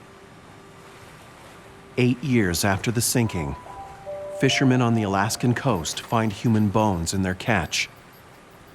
DNA tests confirm they belong to Jeff Meinke. His parents travel to Alaska to recover their son's remains. I didn't want him to be alone anymore. I said, David, we have to go up and get him. I don't want him to have to come home alone. So we flew up there and picked him up and brought him home. I think that if nothing else, There were a lot of lives in the future that will be saved. They learned there were a lot of boats that shouldn't be up there. And they retired a lot of the fleet. We think about Davy a lot. He had 3 sons. At the time of Davy's death, Davin was 14, Willie was 12, and Max was 4. I would like them to remember him as the loving, funny, goofy dad that they all loved.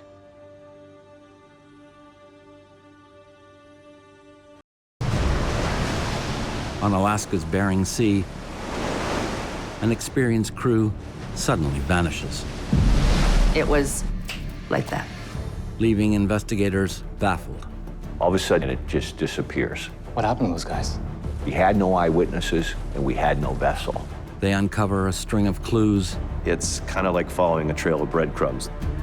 leading up to the final moments of a disaster. All those factors accumulated at that one single spot and time. That would leave a community stunned. It was just a total shock. Everybody felt their own mortality. It could happen to me.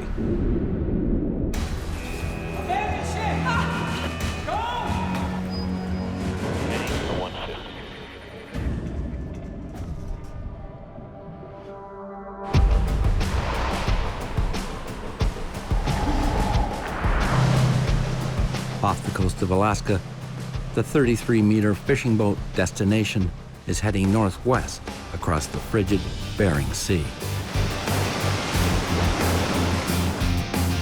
The captain is Jeff Hathaway. He's been in command of the Destination for 23 years. Jeff was a very savvy fisherman, very, very intelligent and smart, and he just had a knack for it. Confident and meticulous, just the kind of captain you want to work for. Opelio crab season is underway. 64 boats are carving up these waters, soaking their pots again and again, looking for that big money haul. For the crews, it's weeks of rough seas, brutal cold, and back-breaking work. The captain can't wait to get at it. Jeff, he could find them. He could find them in a mud puddle. A lot of people fought to get a job on that boat. You can have huge seasons, you make 6-figure paychecks, or you could not make anything. You never know. That's part of the romance of it. Destination is heading from Dutch Harbor to the crabbing grounds, more than 400 kilometers to the north. Hey, Lario. Veteran fisherman Larry O'Grady has been with the ship almost as long as the captain. Lunch is up, so let's get something to eat. Sounds good. Keep her heading, okay? You got it. Thanks, sir. If you met Larry, you'd never, ever forget him. He was a personality that was bigger than life. He always was there to help someone. If you didn't know how to do something, he was willing to teach you. The other 4 crew members aboard are ship's engineer Charles Glenn Jones and deckhands Raymond Vinsler, Derek Seibold, and Kai Hammock. Well done. They've just finished a grueling month fishing for cod. You know, you had the perfect combination of youth and experience on that boat. They were the best of the best, hardest working group of guys I've ever met. Well, hey. We hate each other, love each other, want to hit each other. It's like a big family. The next video, we're gonna make like a series of life on the ship. My brother, Derek. Somebody I definitely looked up to. He's full life, committed and dedicated to his son, his family. Welcome to the Destination. Tell our adoring fans at home what you got going on here. Kai, he was kind of a prankster. He was the only one smart enough to figure out how to run a video camera. So to catch crab, you need crab pots. 700 pounds of pure joy. And we're always filming stuff and, you know, trying to make ourselves look like movie stars. And each and every one of these guys, see? Ground up sardines or herring. Now this is our secret recipe. Yeah, it's how we ring the dinner bell in Alaska. Everybody's got their own particular bait that they think is the best. Where your crab comes from, it's us. Hey. All right, this is it. See you on the next one, guys. All right. The destination's deck can support 224 crab pots. 3 massive fish holds can carry about 110,000 kilograms of catch. Forward is the galley, crew quarters, and wheelhouse. It was just a battle axe, a work machine. It was a good boat to work on. In the coming days, they'll be dropping their pots, hoping to hit a motherload of crab. I like to think of it as fishing for like a herd animal, or like you're on the Serengeti trying to catch wildebeest, and they're moving. They're constantly moving, and they're constantly grazing. So you're trying to follow this vein of crab. If they find the crab, it's a big payday. You're making money hand over fist. It's a great feeling. But the Bering Sea doesn't give up its catch easily. You got tropical storms coming up from Asia, and then you got cold weather coming from the north, which is kind of a good recipe for really bad weather. It's a beautiful hell is what it is.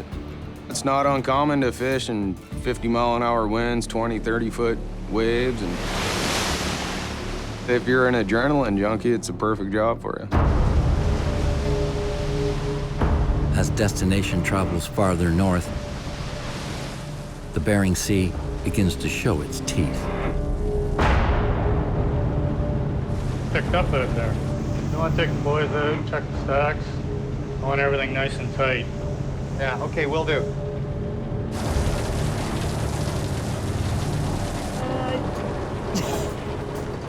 It's your draw. Hey, fellas, it's looking a little dodgy out there. Let's get out there and tighten up the stack. Oh, no, because I had you beat, and you know it. With the motion of the ocean, the pots will shift, and your chains might loosen up, so you gotta tighten them from time to time. A couple guys will climb up on the stacks, usually with life jackets, and tighten the chains up. Helps the pots from shifting and potentially falling overboard.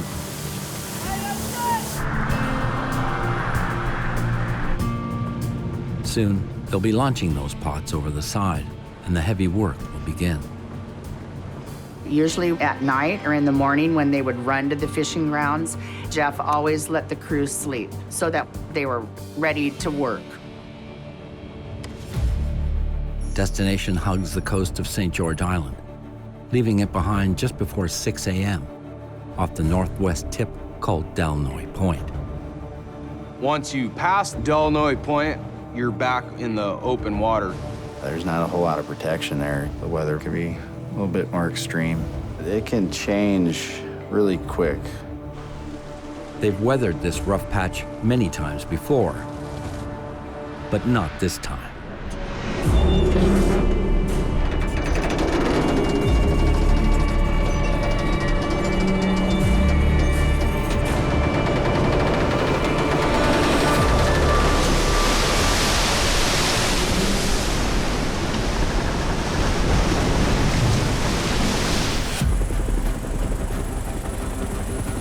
Fishing vessel destination. This is Coast Guard aircraft, Channel 16.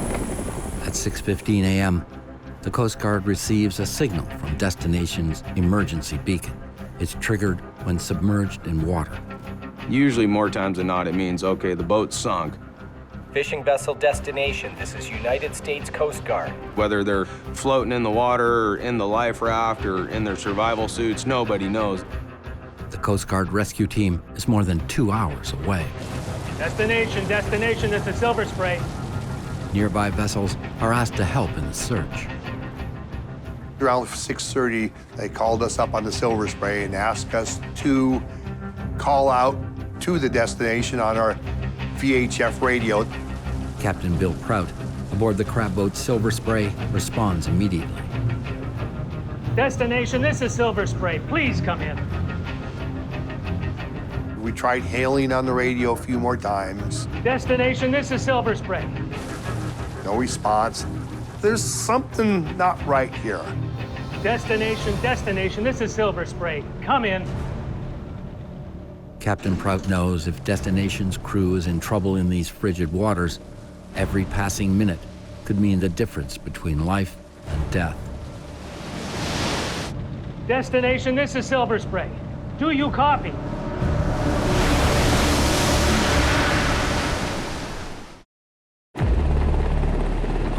Bering Sea, Fishing vessel destination, this is Coast Guard aircraft, Channel 16. it's been nearly 4 hours since the fishing vessel destination's distress signal. Coast Guard aircraft have arrived off St. George Island and are sweeping the area. Captain Bill Prout of the Silver Spray has been on the scene since before sunrise. He's still hoping to find the missing crew. You're constantly looking there too. You're just looking for maybe somebody in a survival suit swimming, maybe seeing a flare, and just not knowing. My crew, they're up in the wheelhouse, they're out on the back deck. You just keep looking and looking. Okay, we're gonna find a life raft. We're gonna find them here. It's quite a thing when you're searching for somebody and you can't find them, and you know they're right there.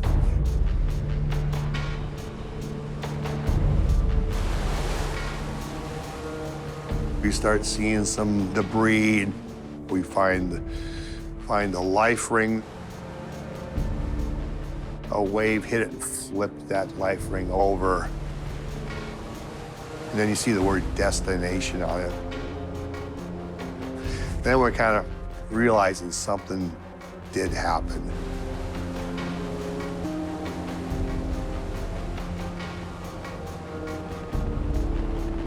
The Coast Guard helicopter was directing us to a couple pieces of debris. We found the EPIRB. That is the emergency beacon. It was taped to a piece of line that was maybe about 30 feet long. Well, that didn't get taped by itself. Somebody had gotten the EPIRB and taped that on there, maybe was trying to hang on to it. It is surreal. This happened quite a while ago, and you start thinking about it, go, wow, it's still very touching. Your heart sinking right with these people as you look.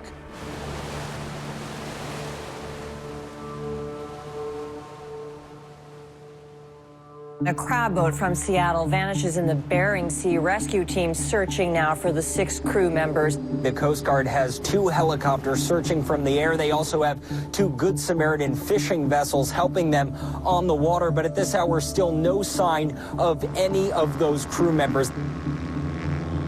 The air and sea search continues for more than 3 days. Standing next to a phone, waiting for the Coast Guard to call you for any updates, it's unbearable. Probably took 10 years off of my life, you know, that kind of stress and concern for my friends. Roger, rescue took us complete, ready for one. I was still hoping and praying that they'd find a life raft, you know, even days after the fact. Everybody has hope. We're gonna find them just before it gets dark out. We're gonna see a light and all that.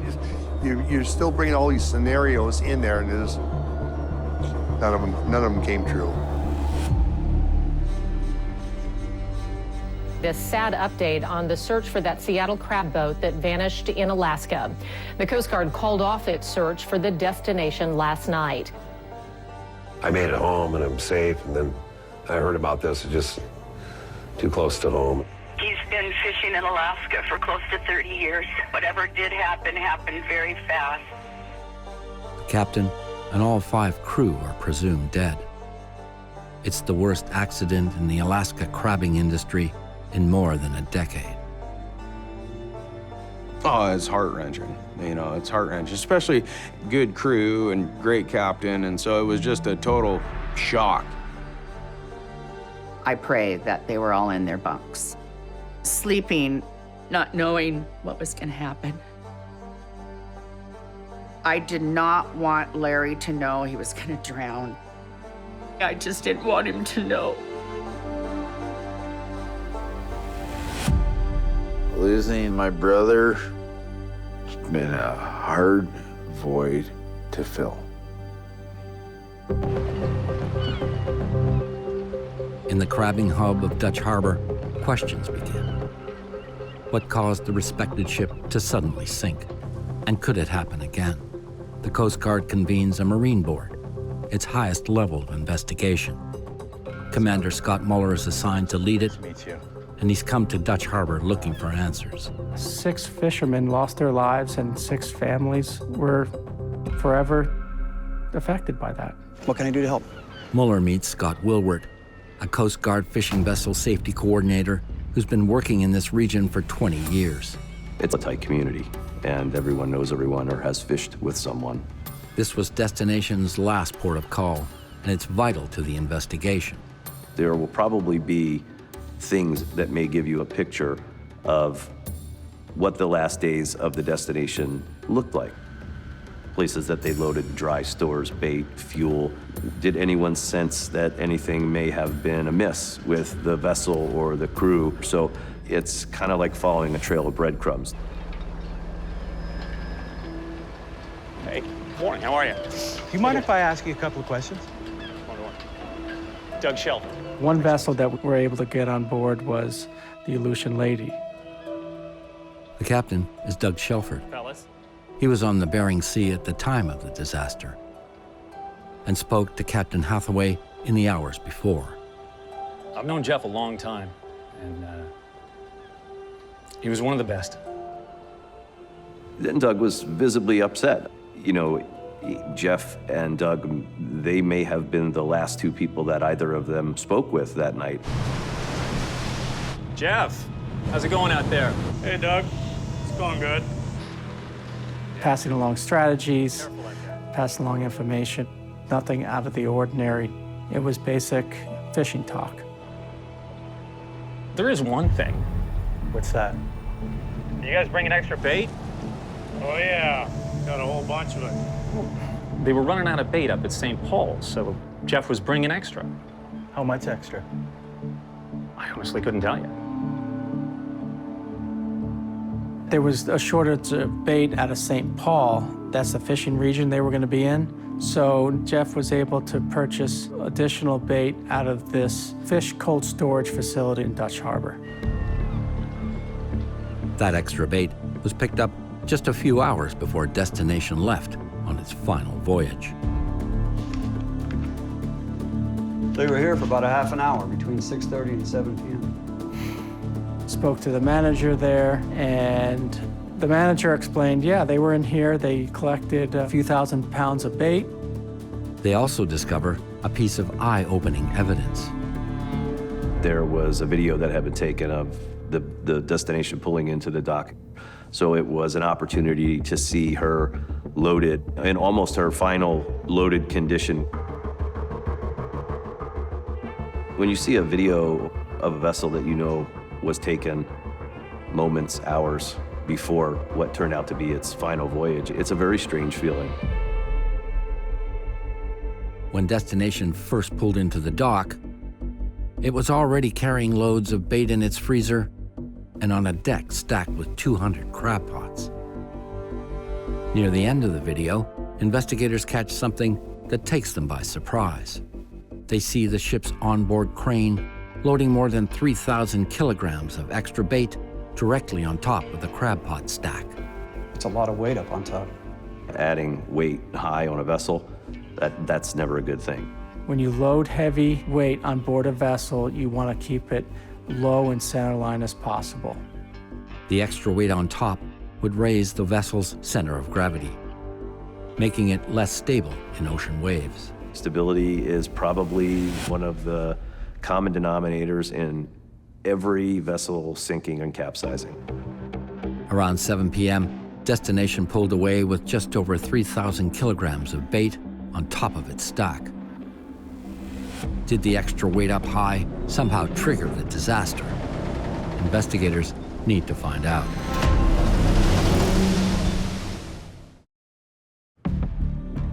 Video evidence has given the Destination investigators a disturbing clue. More than 3,000 kilograms of bait loaded high that could have made the ship dangerously unstable.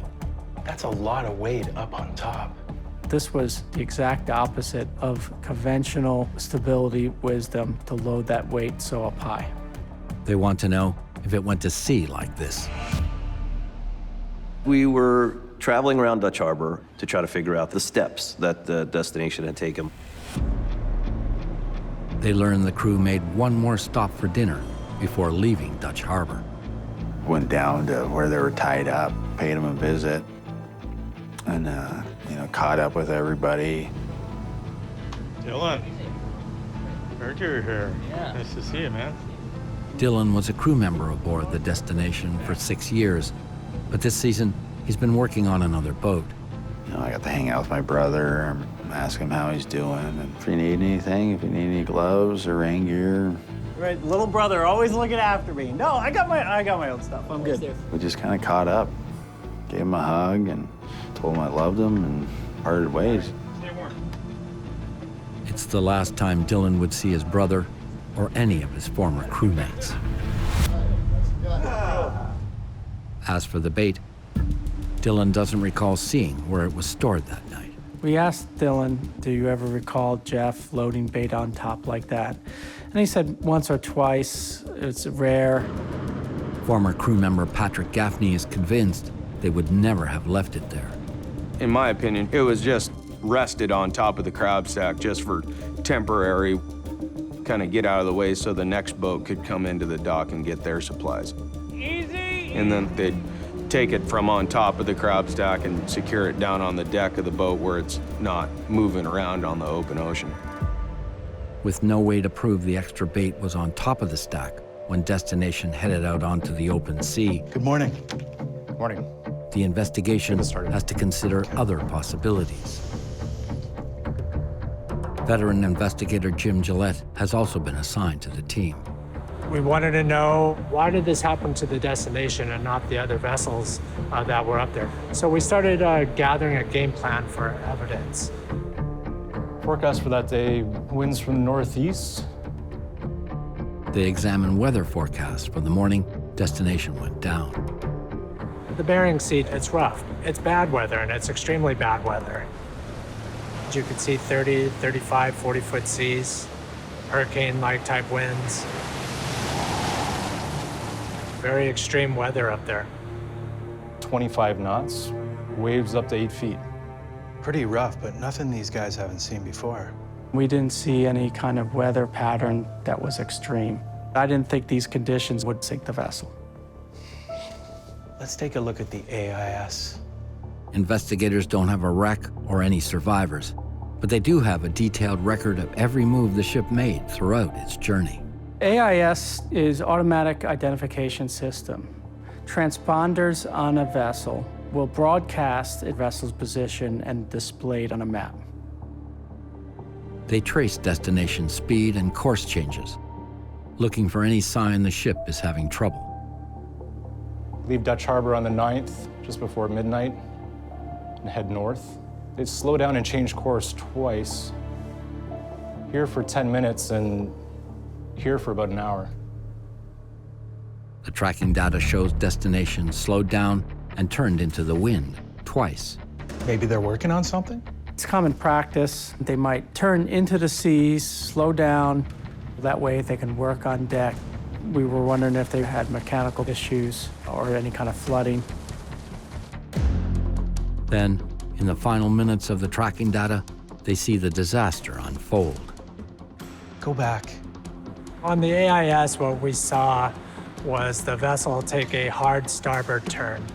They see that at 6:10 in the morning, Destination suddenly made a hard right turn and went into a bizarre 256-degree spin. The motion of the vessel continued on, but it pivoted. It's pretty shocking to see a vessel behave like that. 3 minutes later, the ship's emergency beacon goes off. Then its AIS signal suddenly disappears.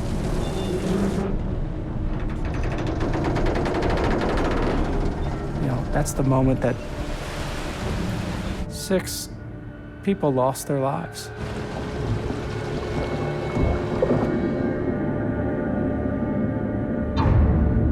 Seeing the final moments on the AIS is heartbreaking. You know, you think about the crew, you think about the family. What happened to those guys? Whatever it was, it happened fast. The AIS data has only deepened the mystery. Something must have caused Destination to spin in its final moments. Maybe something mechanical? Searching for answers, they meet with Destination's owner in Seattle to find out more about the vessel's history. Thank you for having us. No problem. The meeting with the owner is extremely important. He purchased the vessel, he fixed the vessel, He picked the captain. He was an involved owner. It's all here. Invoices, receipts, plans. So we wanted to know about were there any known issues with the vessel, any known mechanical problems? How was the vessel maintained in the past? Something in the ship's maintenance history catches their attention. Looks like you had some work done on the steering. Yeah, that's right. We had it done last summer. We learned that the rudder would stick hard over to one side. Destination had experienced a problem with its steering system that would cause it to turn hard to one side, like they observed on the AIS tracking map just before the vessel sank. Steering was definitely on our mind. They had taken a hard starboard turn, so there may have been steering issues. They had problems in the past with their steering. Maybe it happened again. Did a problem with the steering system trigger the sudden turn? And did that turn somehow cause the Destination to sink? Investigators are determined to find out.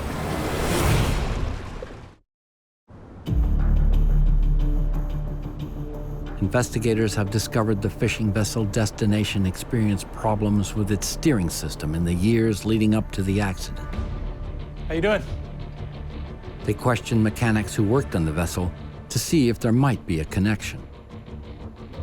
Could you walk us through the work that was done? Former crew recall struggles with the boat's steering in the past. The rudder's controlled by hydraulics, and it was getting a little older. If the rudder jams, it could cause the boat to turn hard over to one side or another to make the stability of the boat jeopardized to potentially flip it over. She's not responding, Larry. The most recent incident occurred about a year before the tragedy. Yeah, we took the whole system apart. Mechanics found small particulates of contaminant in the hydraulic system that would have caused the rudder to malfunction. Steering systems are closed systems. If for some reason you get like debris in it, it will cause like a sticking action.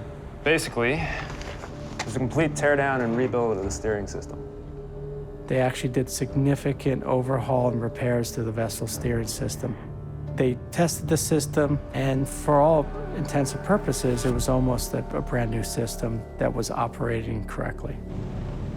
Is it possible that it had a steering failure at that time? Sure, but highly unlikely, especially given the extensive repairs it just went through. The steering appears to have been fixed, but investigators want to know more about the ship's overall condition at the time of the sinking. Thank you. No problem. We need to take a closer look at the changes they made to this ship. They dig deeper into its past. We wanted to know about any modifications or changes to the vessel's structure since it was originally obtained. Destination was built in 1981. 11 years later, it was modified to make it safer for work on the open sea. They decided to widen it and expand it. The ship was lengthened by more than 5 meters and widened. A solid steel bulwark was added to shelter the forward deck, and a bulbous bow was installed to make for a smoother, more fuel-efficient ride. Anytime a vessel adds metal, things like the bulbous bow and the bulwark, it's always a concern. All of these changes added a lot of extra weight to the ship. We wanted to know, did any of these changes affect the stability of this vessel? According to Coast Guard regulations, that calls for inspection. The vessel owner is required to hire a naval architect to evaluate any changes to the vessel's stability.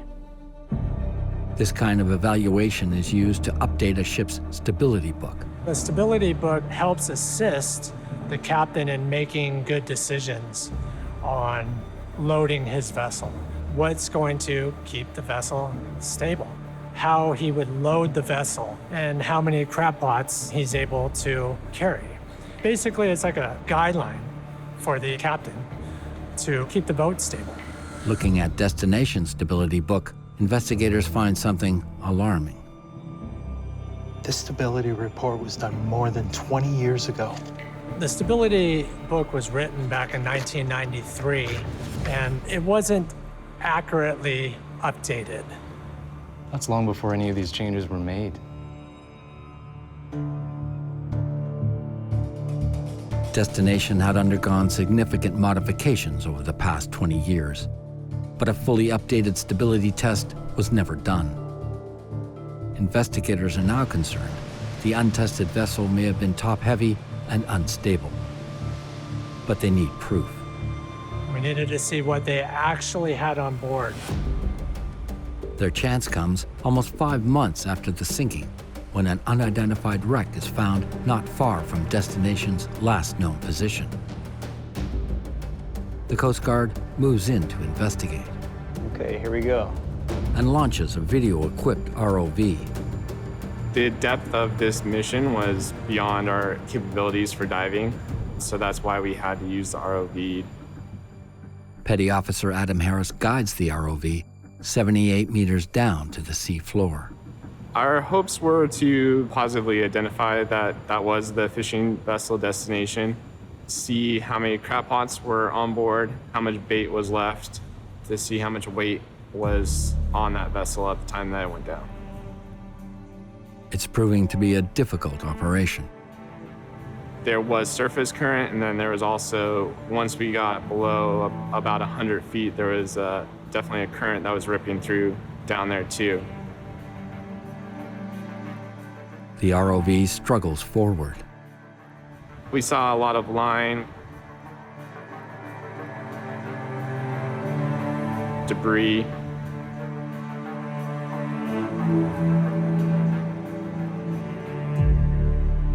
We saw the keel of that boat as we drove up and over it. We saw the Destination on the side. Destination. This is it. There's a lot of things that are going through your mind at that time. To see a boat that had such a horrific event happen to it struck a little bit close to home what happened that day. 5.5 months after the tragedy, Destination has been found. Investigators hope it will reveal what sent an experienced captain and crew to the bottom of the Bering Sea. Investigators are about to get their first chance to probe the wreck of the Destination. The team wanted to rule some possibilities out. Suppose there was damage to the hull. Maybe there was a hole or some kind of hull breach. They're looking for any clue that might explain why the ship suddenly sank. We were looking to see what the condition of the pilot house was. Was the pilot house open, closed? Was there anything in the pilot house? The position that the throttles were in. The evidence they're looking for is in reach. But the powerful underwater current is making the ROV difficult to control. I think we're gonna have to bring it up. It was frustrating because you want to move forward, you want to get all the information that you can, but if we snagged our ROV, then we possibly lose our ROV. The ROV was unable to take enough imagery for us to analyze.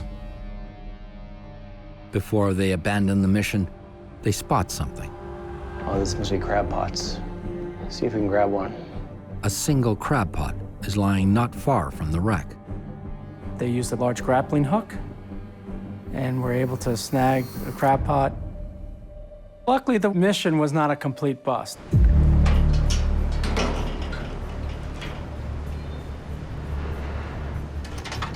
When it's measured and weighed, the results catch investigators by surprise. We knew from the stability book we were expecting a 700-pound crab pot. The pot weighs 381 kilograms, 63.5 kilograms heavier than the weight used to prepare the ship's stability book. We were a little stunned at how heavy it was. Destination was carrying 200 of these pots when it set out on its final voyage. That's tons of extra weight. We learned that crab pots themselves have changed drastically from the 90s. They're much heavier. And if they're not considered when you're doing your stability, it adds a problem. Destination's crab pots were more than 5 tons heavier than its stability book allowed. We don't know if the captain knew about it. We don't know if the owner knew about it. It's the latest revelation in a disturbing trend. You have this bulbous bow, you have new steel work up top, and over time, all that additional weight, seemingly insignificant, but collectively has negative ramifications to the vessel's stability. Investigators now believe Destination was dangerously top-heavy, but the ship had made the same voyage with a similar load many times before. What was different the night of the accident? We reached out to other agency partners. The Coast Guard team meets with National Transportation Safety Board senior investigator Michael Carr. Shall we get started? He's been leading the board's own investigation into the disaster. The NTSB and the Coast Guard both share jurisdiction for major marine ship accidents. We establish our findings separately, but we do collaborate in collection and analyzing information. One of the biggest dangers on the Bering Sea is icing. Icing was one of the hypotheses we had. You have a vessel that was afloat on a course and it just disappears. So it lost its stability quickly. And one way that can happen is if you've got a lot of extra weight on your ship, and that extra weight can come on through the accumulation of ice. When air temperatures drop below freezing, tiny droplets of cold ocean spray will freeze to a ship's surfaces. Over time, this ice can accumulate. As the vessel goes through the waves, water droplets fly into the air and then cover anything. The ice will cover the rails, the deck, the crab pots. Just hours before the sinking, the National Weather Service in Anchorage issued a forecast for the area, warning of freezing spray conditions. Our current models predict icing conditions, but they don't tell us how much ice actually formed. To get the data they need, investigators turn to Memorial University in Newfoundland. Hey, guys. Hey, Saeed. Dr. Saeed Dehani is a thermofluid mechanical engineer who specializes in sea spray icing analysis. I'm going to send it to you. You guys see that? They needed to calculate the potential amount of ice that can be accumulated on that vessel. In addition to wind, temperature, salt concentration, and wave height, Dehani's model uses a ship's structure, the material it's made of, how it's loaded, and the relative wind direction to calculate the rate of icing. We calculate ice accumulation at every step of her journey. They could look at the heading of the boat and the course of the boat and give us an idea of how much ice would accumulate in 15-minute segments. Using the AIS data from Destination's voyage, Dehani calculates how much icing it was experiencing. You see, the first part of the voyage, everything was fine. As the Destination enters the final hours of its voyage, ice accumulates. Wind is boosting icing. Temperature helps icing. The movement of vessel actually increased icing. In particular, the crab pots collect a lot of ice. Because of their structure, a stack of crab pots not only collects ice on the outside, it also fills up on the inside. In the Bering Sea, they often refer to the crab stack as the ice cube tray. Here, at the time the signal is lost, the ice accumulation is massive. My calculation shows that Destination experience about 92 to almost 150 tons of ice. there's a whole bunch of weight you didn't have before, and it's way high up on the vessel, the center of gravity is raised. With that much weight, she could have gone over in an instant. Investigators believe icing was the final factor that pushed the already top-heavy destination over the edge.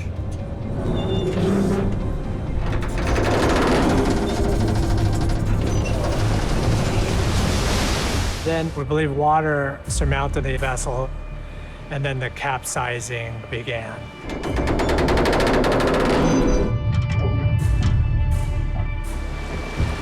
They froze up and sank. It was like that. That's so scary.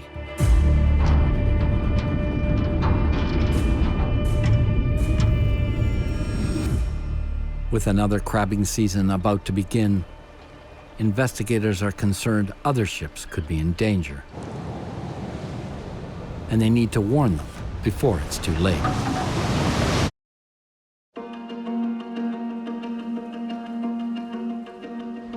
A new crab season is starting on the Bering Sea, and investigators are determined to prevent a repeat of the destination disaster. Non-icing conditions, icing conditions. Scott Wilbert returns to Dutch Harbor to warn captains about the dangers of icing and let them know that their gear may be significantly heavier than they think. What does the rest of the fleet know about the gear they have on board? We took an initiative at purchasing some heavy-duty load cell scales and do a sample weighing of pots on every boat we go on. Wilbert compares the actual weights with the ones listed in the boat's stability book. Almost across the board, all the pots we weighed were heavier than the stability instructions were written for. That's tens of thousands of pounds that aren't accounted for that vessel to be carrying. We recorded 3 or 4 weights and showed them to the captains, and they were very surprised to hear that the pots weighed what they did. The destination tragedy shakes up the Alaskan fleet. Everybody they felt their own mortality. You know, if it happened to Jeff, it could definitely happen to me. We started carrying less crab pots on our boat. People were a little more cautious. Coast Guard was coming down inspecting a lot more boats. You teach that to the next generation and say, things happen out here, don't forget this. The Coast Guard and NTSB issue their final reports on the destination tragedy. Though different, they both outline the same tragic set of circumstances. A ship with modifications that were never properly tested for stability, extra bait, and crab pots much heavier than expected. 200 with the actual weight was too much for their vessel. Finally, extreme icing conditions that pushed the top-heavy boat over the edge. All those factors accumulated at that one single spot and time. The Coast Guard issues a series of recommendations, requiring more vigilant stability testing on fishing vessels. One of the key safety recommendations was to confirm the actual weight of those crab pots on board. And then also follow the stability report, make sure that it's updated, that it's accurate. And the NTSB posts an important warning about the dangers of icing at sea. The NTSB published a safety alert, and the safety alert was the NTSB saying, be alert to ice, get rid of the ice. At the end of the day, all you can really hope is that somewhere somebody took heed. Somebody looked at that situation and said, hey, that could happen to us. Water is a real connection that, of course, Larry and I have always had. I built a fountain that when I go to, I see him. And I have rope from one of the vessels as my railing. and I can touch that rope and I feel electricity coming through me.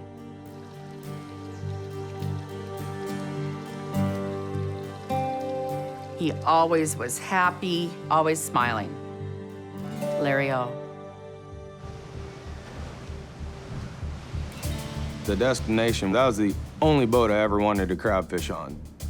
Working with Jeff and Larry and the crew, and that was what made it enjoyable. Just great hearts on them and love to work and have a good time, and just normal, ordinary guys, you know, just out there trying to make a living for their families. I do believe that this was preventable. Maybe some guy who's just getting into the industry will watch this and learn about what can happen. Hopefully these guys won't have to die in vain.